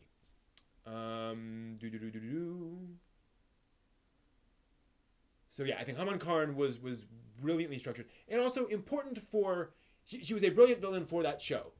You know, she would not be good in other contexts, but Gundam requires Gundam does well with certain kind of villains. She was a great villain for that. Have I seen any abridged anime series? Episodes here and there, yeah. Some of the Yu-Gi-Oh! Abridged, some of the Dragon Ball abridged. But nothing really there. No, Dark Knight Rising, sorry. Dark Knight Rising, that's what I think of. That's what I'm talking about. I also found Dark Knight weird and problematic. But,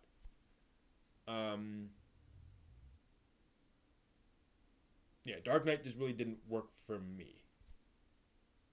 No, I said Dark Knight, I meant Dark Knight Rising. My mistake.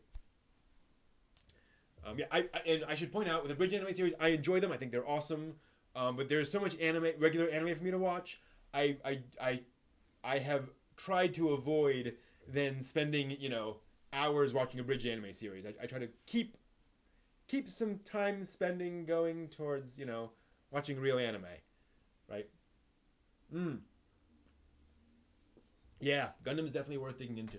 I do have a video about what Gundam should I believe I have a video called What Gundam Should I Watch First, where I suggest some starting points and or some things where it's like, this goes off in this direction, this does this. Might be helpful. I would like to do some more Gundam videos, but I haven't really come across topics that folks want to address. Right? Like, what could I say about Gundam that folks want me to dig into? Watch Gurren Lagann. What should be your next show after Gurren Lagann? It is kind of in that vein. Gao Gaigar, I would say.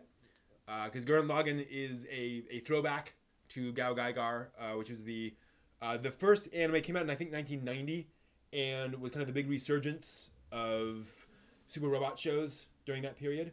And it is fun, it's over the top, it's big. It's not quite as over the top as Gurren Lagann, but Gurren Lagann Gurren Lagann's almost parodying. It really is parodying super robot shows. So there we go. Anything that immediately turns me away from an anime. Shonen. That's not true. But shonen tropes generally just don't excite me. Anything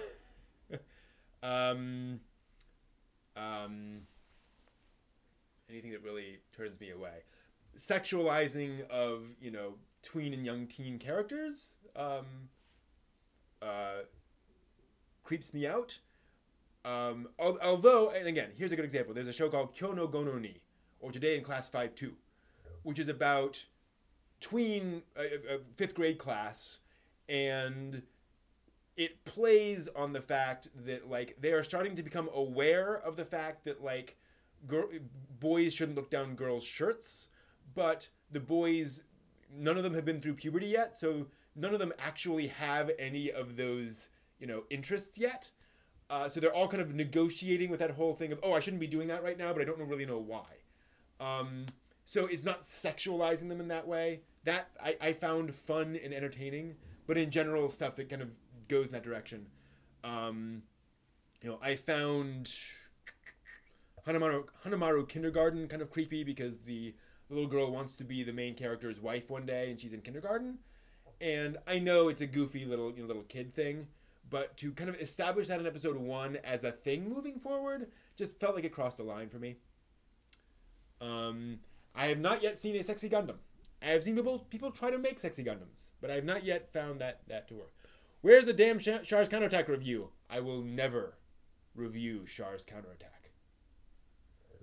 Because of that move. No. It just, honestly, that's fallen by the wayside. I need to do that. You're right. I just keep forgetting. It's funny. So yeah, that does it. Other over the top shows. Furry Curry, FLCL. Definitely over the top. Kodocha, which is very different than Gurren Lagann. It is about tween characters, really goofy comedy. But that's really solid stuff. Well structured stuff. You love Gundam timeline vids. Okay, cool. I might do that then. Top 10 Gundam villains video. Yeah. What I might do, in addition to that stuff, I'm also thinking of doing a, moments in Gundam that I'll never forget. Stuff that just really burned it into my memory. I think that's useful, helpful to people. Trying to do that in a non-spoilery way, but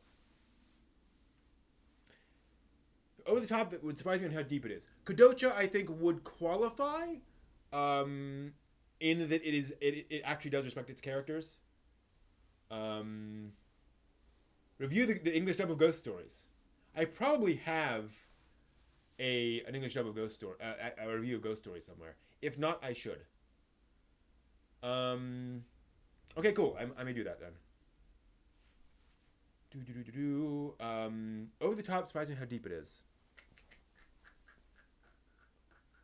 Looking at the manga collection to see if that throws anything into my mind.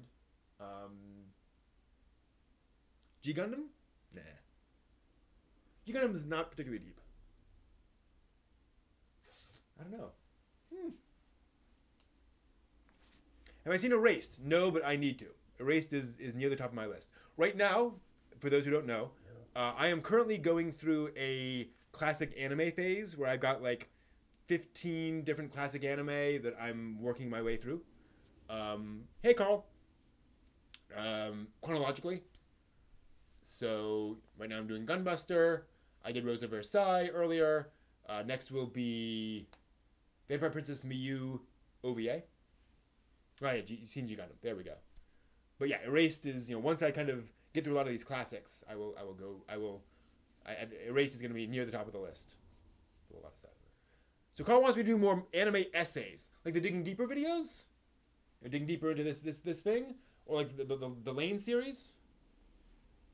Yeah, Erased will be on the back burner, but high on the back burner. One of the back burners closer to the front, right? Mazinger Z, ooh yeah. Mazinger Z, the Impact. Speaking of over the top, but surprisingly deep. Nah, it's not really over the top. I was gonna say Space Runaway Ideon, but it's over the top in the terms of how depressing it is.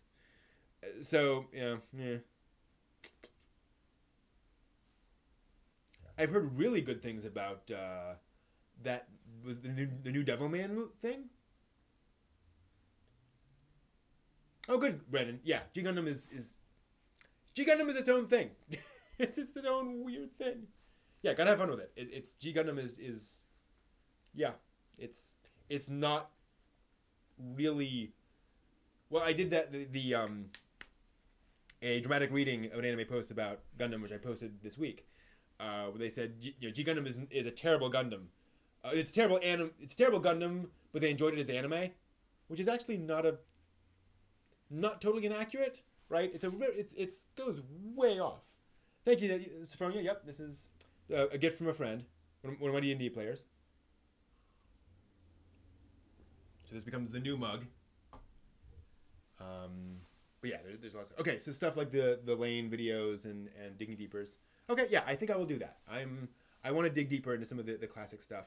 I actually have a little list here. Some of the things I'm thinking of digging deeper into, and again, this is just an initial list. Not committed to it. Tenchi Muyo, El Hazard, which I think is criminally underrepresented. Bubblegum Crisis. I'd like to dig into some of the Osamu Tezuka anime, where there's or even the Tezuka manga. Like, why is Tezuka important, and what are some ways you could start with Tezuka? Rurouni Kenshin, because there's a lot of Kenshin now. Satoshi Kon's work, Digimon. I like to dig into Miyazaki's kind of history and biography. Hayao Miyazaki, that is. So, and then I'm thinking of doing like a video that's just sort of, why do people talk about, or what's the big deal about, Akira, Cowboy Bebop, Astro Boy, Ghost in the Shell, things like that. Like what was the cultural context, and why are these things people talk about? That might do that. Might do that. Devilman Crybaby. Thank you, Carl. That's the one everyone's talking about right now. Golden Boy. I did a review of Golden Boy, by the way. It is up on the channel somewhere. But I could definitely dig deeper into Golden Boy. Appleseed OVA. Oh, the Appleseed OVA. The poor Appleseed OVA. I loved Appleseed. The manga. I have the manga. And this is back when the manga was fairly hard to get in English. Oh, I love Appleseed. And that OVA, and the OVA itself is decent, entertaining. So for those who don't know, when they dubbed the Appleseed OVA, they just dropped F-bombs and strong language all over the dub, just to this ridiculous degree, and it just becomes comical. It just becomes absolutely ridiculous. What's so special about Digimon? Everything. No. Yeah, I will probably do a What's so special about Digimon video, but just briefly. So to oversimplify, Pokemon is an adventure series where it is meant to be a light, fun, action-y adventure story, episodic. Things change a little over time, but Ash really isn't any different episode 200 of Pokemon versus episode 1. Again, you could argue bits here and there, but it is meant to be episodic. Digimon took that formula and said, what if we actually addressed topics and issues that kids really struggle with? and not in the episodic, topic of the week form. But what if one of the characters is traumatized because his parents are getting divorced, and his parents want him to be the man of the house now and take care of his younger brother. And the sense of responsibility he feels to be the correct, to be a role model for his younger brother. And how that's just way too much for an 11-year-old boy to really process. And that he's trying and he's doing the best he can as an 11-year-old. What do you do when a girl misinterprets her mother's actions to believe that her mother doesn't really love her? And that, those issues, and seeing how the characters deal with that and how they kind of overcome those issues. There's even stuff in there where the shonen hero who, rushes in with Angel's Fear to tread nearly kills one of the other characters by doing so. Literally kills. The show makes it clear that she would have died permanently. And that gets to him so much that he has a difficult time now actually doing brave things for a little while until he kind of works through that. That's how Digimon is a little different. Also the fact that they were willing to up the stakes. In season 1, spoiler alert, the evil Digimon maybe season 2. Anyway, evil Digimon invade the real world and do things like threaten to kill large swaths of innocent people if a particular kid doesn't reveal him or herself. It can get really dark, and that's what's cool about Digimon. Digimon actually has an investment in its characters and where those characters are going. So, the monsters are fun.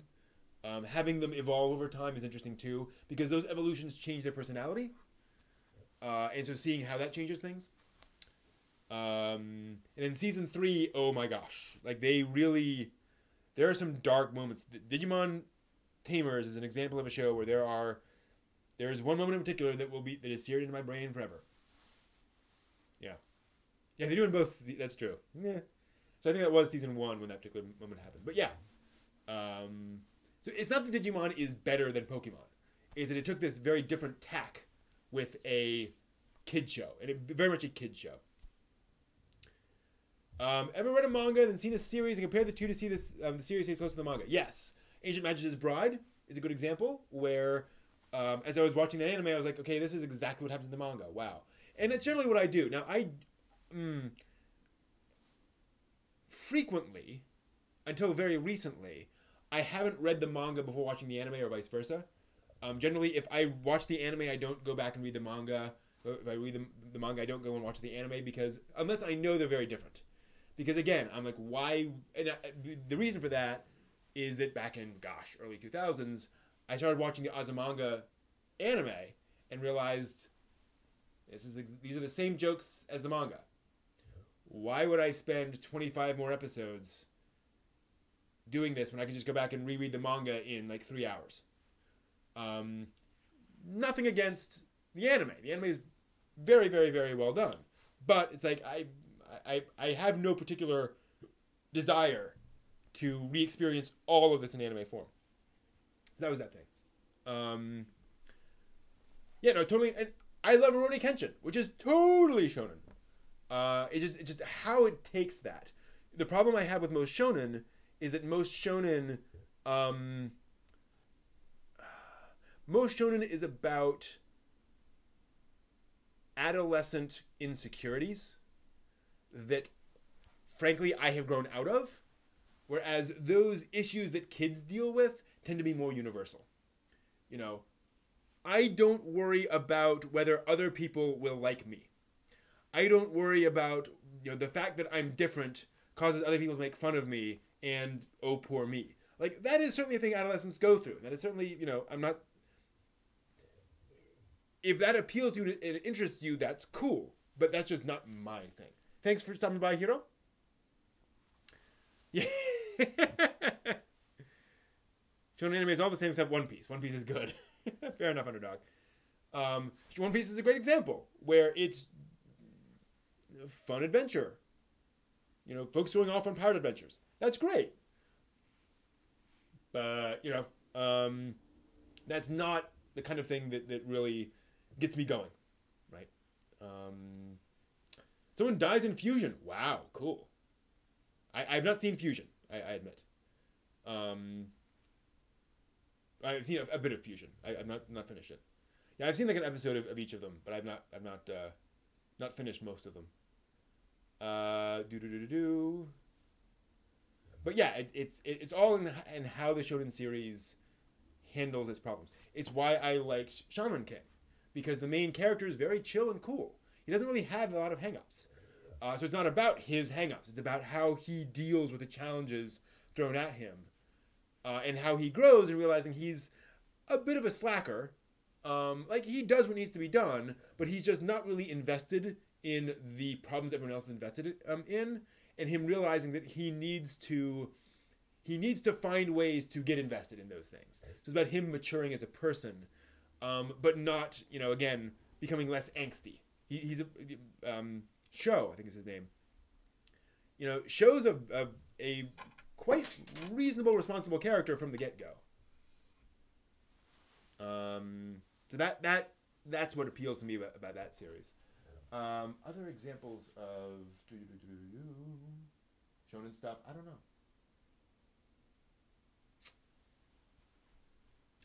know. How is making board games going, or have you been playing some fun new board games? Good question. I have not made any new board games in a while. The only one I completed was Zeppelins vs. Pterodactyls. Although I have to go back because the site I go through that doesn't have the same pieces it used to, so I need to change that around. Other board games, not recently. I have some other things I played around with. I've been doing a lot of role-playing games. So I have like a dozen or so role-playing games now on my site. And that's been the fun thing. In fact, I'll be running my Hayao Miyazaki-inspired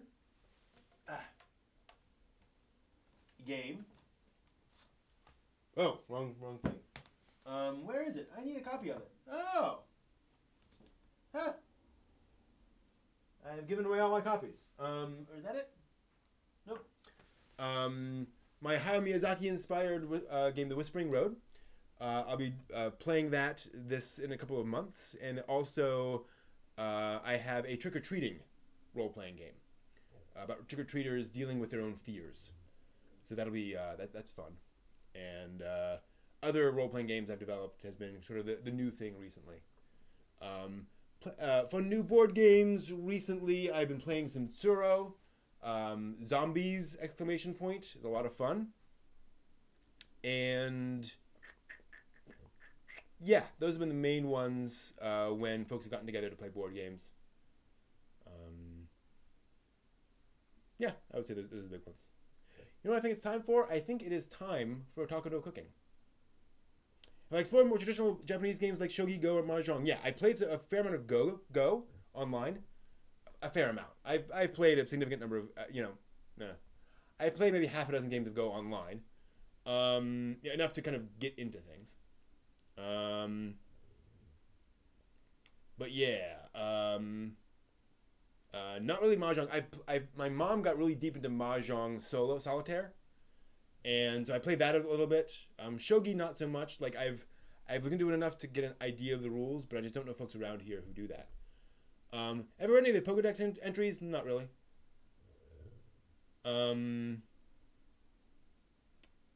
55 board games now. Nice. Yeah, my board game collection grew and then shrank as I realized that I don't have a lot of friends who play a lot of board games, but we also share a lot of board games. So I don't need a copy of 5 of these things because everyone I know has a copy of that thing. So I have kind of a condensed collection now of maybe a dozen board games where I'm like, no one else owns a copy of Ogre. I will own that. No one else owns a copy of Zombies, so I own a copy of that. I changed around. That's cool. board game collections are really fun. Yeah, let's do talking about cooking. So let me give you guys a little clip here. Let's go back to some Superman, I think. And we will watch some Superman, and then when that's done, I will transition over into the kitchen. And we will do a talking about cooking. So I'll be back in a few minutes with the new setup, hopefully.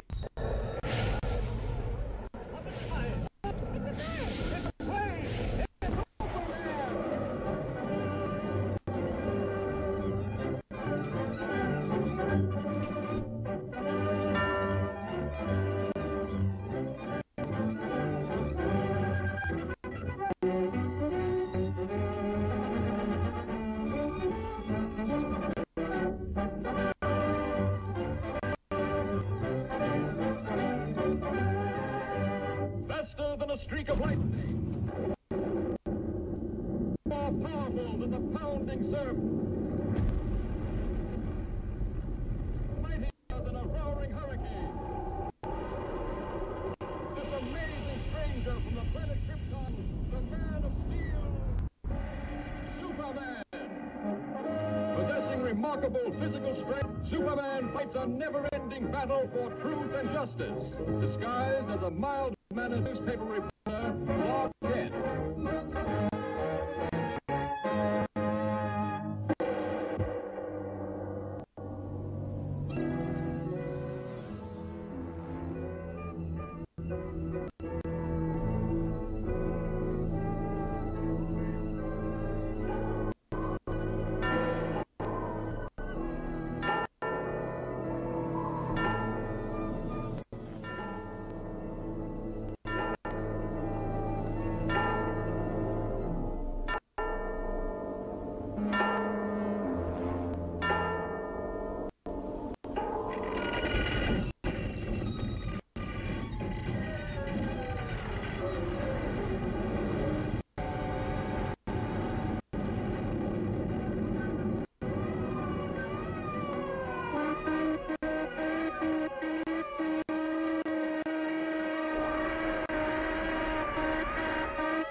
Who could sleep in a racket like this? And it's been going on every night since we've been in turn. What do you suppose it could be?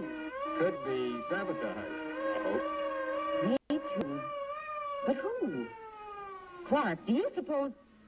Yes, Lois? Oh, nothing. Just a hunch that maybe Superman might be over here. Quiet. Do not talk. Shunasta. The sabotage must stop at once. Panatawa.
time.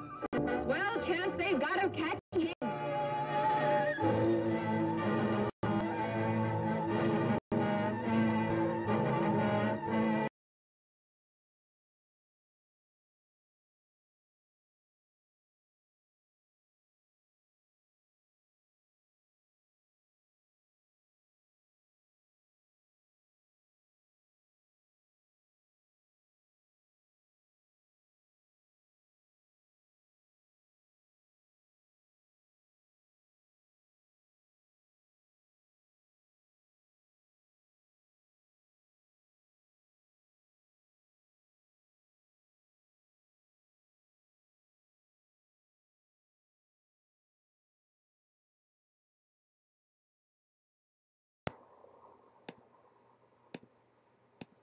There we go. Sorry about that.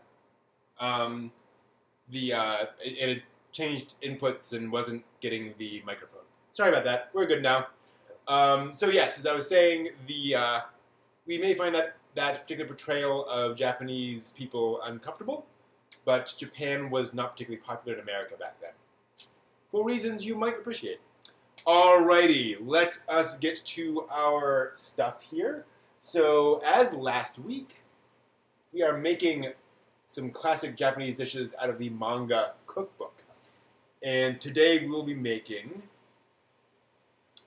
tamago tomodachi, or egg friends. Little eggs in the shape of chicks and bunnies and things. So we're going to see how this goes. Let me just see actually real quick. I wanted to bounce things in. Okay, so I've already hard-boiled some eggs. They're actually medium-sized eggs. They recommend using small eggs, but my grocery store did not have any small eggs. These are medium. That's fine. So we're going to just go ahead and try this and see what happens. So we're going to start with these things. We're going to make chicks out of this. Oh, I need some carrots and a cucumber for something later. So these are actually pre-sliced carrots, which are convenient. So we're going to take these and grab a plate, and I'm going to follow the instructions and see where this goes. So the idea here is you set the egg up like this, and ideally it's kind of like that, otherwise you cut off some of the bottom. And then we're going to poke some holes in there for eyes, and then put sesame seeds in there for eyes. Ideally you have black sesame seeds for eyes. Because I don't have them, I'm going to use regular sesame seeds. Let's see here. So we're just going to take that and just poke a hole there, and a hole there. And then, how on earth do you do this? Because these are tiny. Okay. Yep, that goes in there. It was remarkably easy. I do not believe that's going to hold up. And then another sesame seed in to the other eye hole. No. That does not want to go in. I'm not even sure I put a hole there. Okay, there it goes. So there are our eyes. If you can see that? Little eyes, kind of. There are the eyes, staring back at you. Scary. Then I'm going to kind of slip below the eyes and add a chunk of carrot for the beak. Now, ideally, you want a larger chunk of carrot here, obviously. In fact, I might, yeah, I'll do kind of a double thing there. I'll need a knife for that, obviously. Just use a normal steak knife. I'm going to cut a little slice in there. Yeah, we'll just do it. Open that up, put the little beak in. All right, so there's our egg buddy. Is that creepy enough for you? A little snowman thing. All right, let's try some more. Another one of this. So here's an example where there's really not much on the bottom. It's just going to fall over. So I'm going to go ahead and slice off just a little bit of the bottom.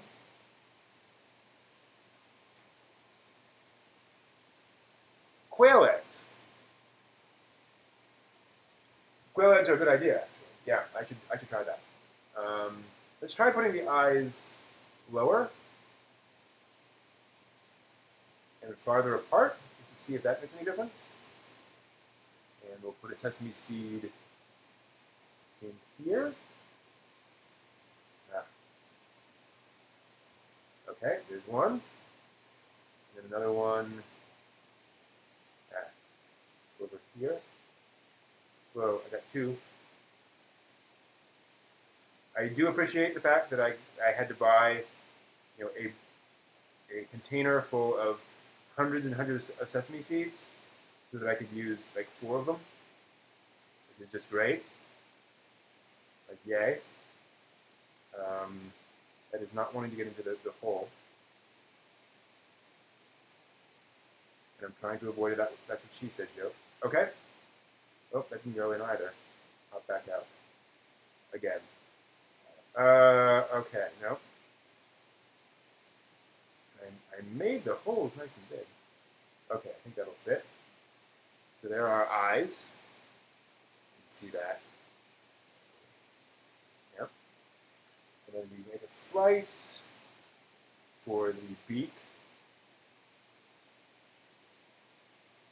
And then I'll just take that and push it in there. Our little beak. So there's our little egg friend. Yeah, I'm honestly not getting the... That's interesting. Maybe we want a smaller beak. No? No, I think that's our little beak guy. Cute! But I'm definitely in a joking mood tonight. I feel so good, frankly, having an idea of what to do next with the channel, of going back to some of those classic anime and digging deeper. So glad. That is my juice. All right, we're not done yet. You can also do rabbits, usagi. And that's where the cucumber comes in. And there. So the usagi are eggs that are over on the side with these things. So I need a cutting board. Move this up here for now. Yeah, that's a little egg bit. Alright. So we want little slices of this guy. We'll go about that far, I think. And we want, I'm thinking a little slice there, and I'm going to cut this in half. No, smaller than that.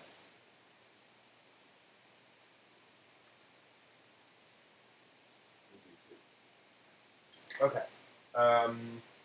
Yeah, I think those are about right size for these ears. So we're going to take one of these that is going to stand on its, is that pretty good? Some of these have already gotten a little ridge. Yeah, that's going to do fine. So we start off with, again, so we're going to do the eyes here. Definitely black sesame seeds would be better for this. You could actually see them. But these are still kind of fun.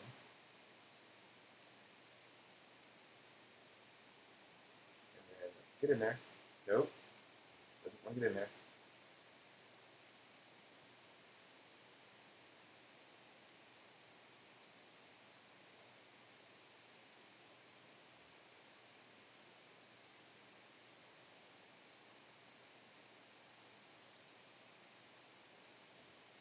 Okay, so there are the eyes. See those there. Okay. And then we cut 2 slits in the top and insert the cucumber. So I guess we just do this and this and insert little cucumber ears. Oh, that is adorable. That is charming. Bigger. It's bigger. Again, that's what she said. All right. There's our little egg guys. That's cute. That is legitimately cute. Let's do. Let's see, there's those, and then there's one other. Oh, the hatchlings. The hatchlings are really creepy. Let me try a hatchling. So the hatchling, you do inch-long sections of cucumber. That looks like about an inch to me.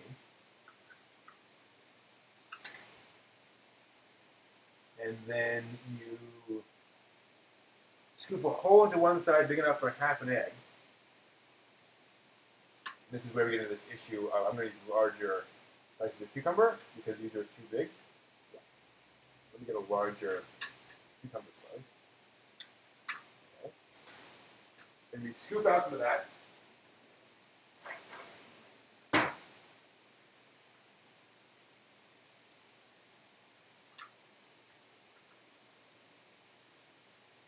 These are hatchlings, they say. And they're going to be, I'm going to put an egg into it, weirdly. Like that, kind of. I don't need to cut out some more. I think it's sort of like an egg being, or a chick being born. Maybe. I'm not sure. It feels like cutting out a pumpkin. All right. And then, all right. Here we go. Then we do eyes. And we'll do an eye there. Eye there. Put in our sesame seeds.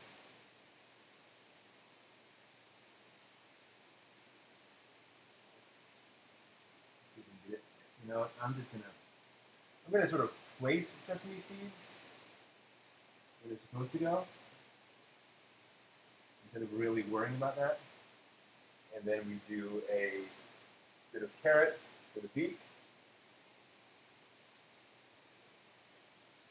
And these are basically, what do they call them? Hatchlings.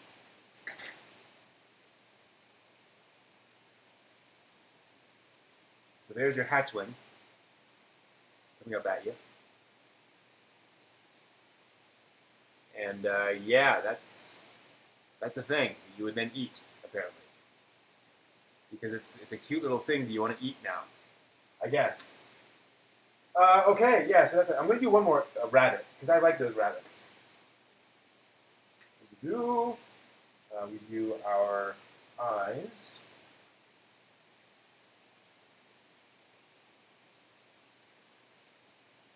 We do our sesame seeds. So I guess now I'm going to have to make some sesame seed buns. Right? Like, you got to make some hamburger buns with sesame seeds. Now you got some sesame seeds. That goes kind of in. There we go. And this one can go, where's the other hole? There it is. Alright. Good. Yep. Come on. This does, alright, yeah. For purposes of demonstration, that's just going to sit there as the eye. And then we will cut our slits for the ears. And I think I'm going to need to cut these down a little bit even further.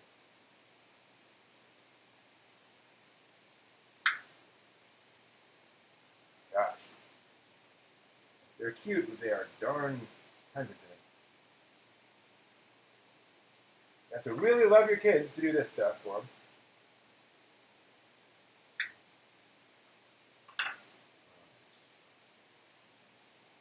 There we go.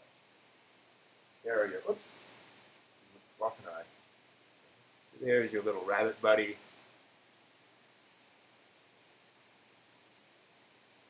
we go. So there are our little guys. Let's arrange them properly on our plate. Ready for appetizers for your 12-year-old girls coming over for food. Super kawaii.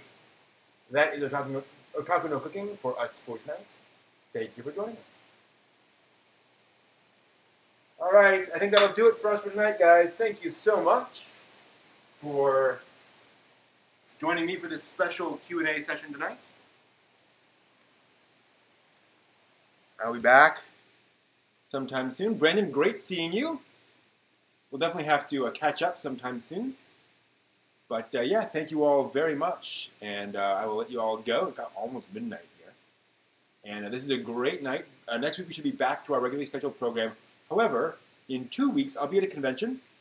We'll see if I have the availability to live stream from there. I will try to stream a show, but you never know how things go on at a convention. So, but again, next week, back to normal. Thank you all very much. Hope to see you next week. Have a great week.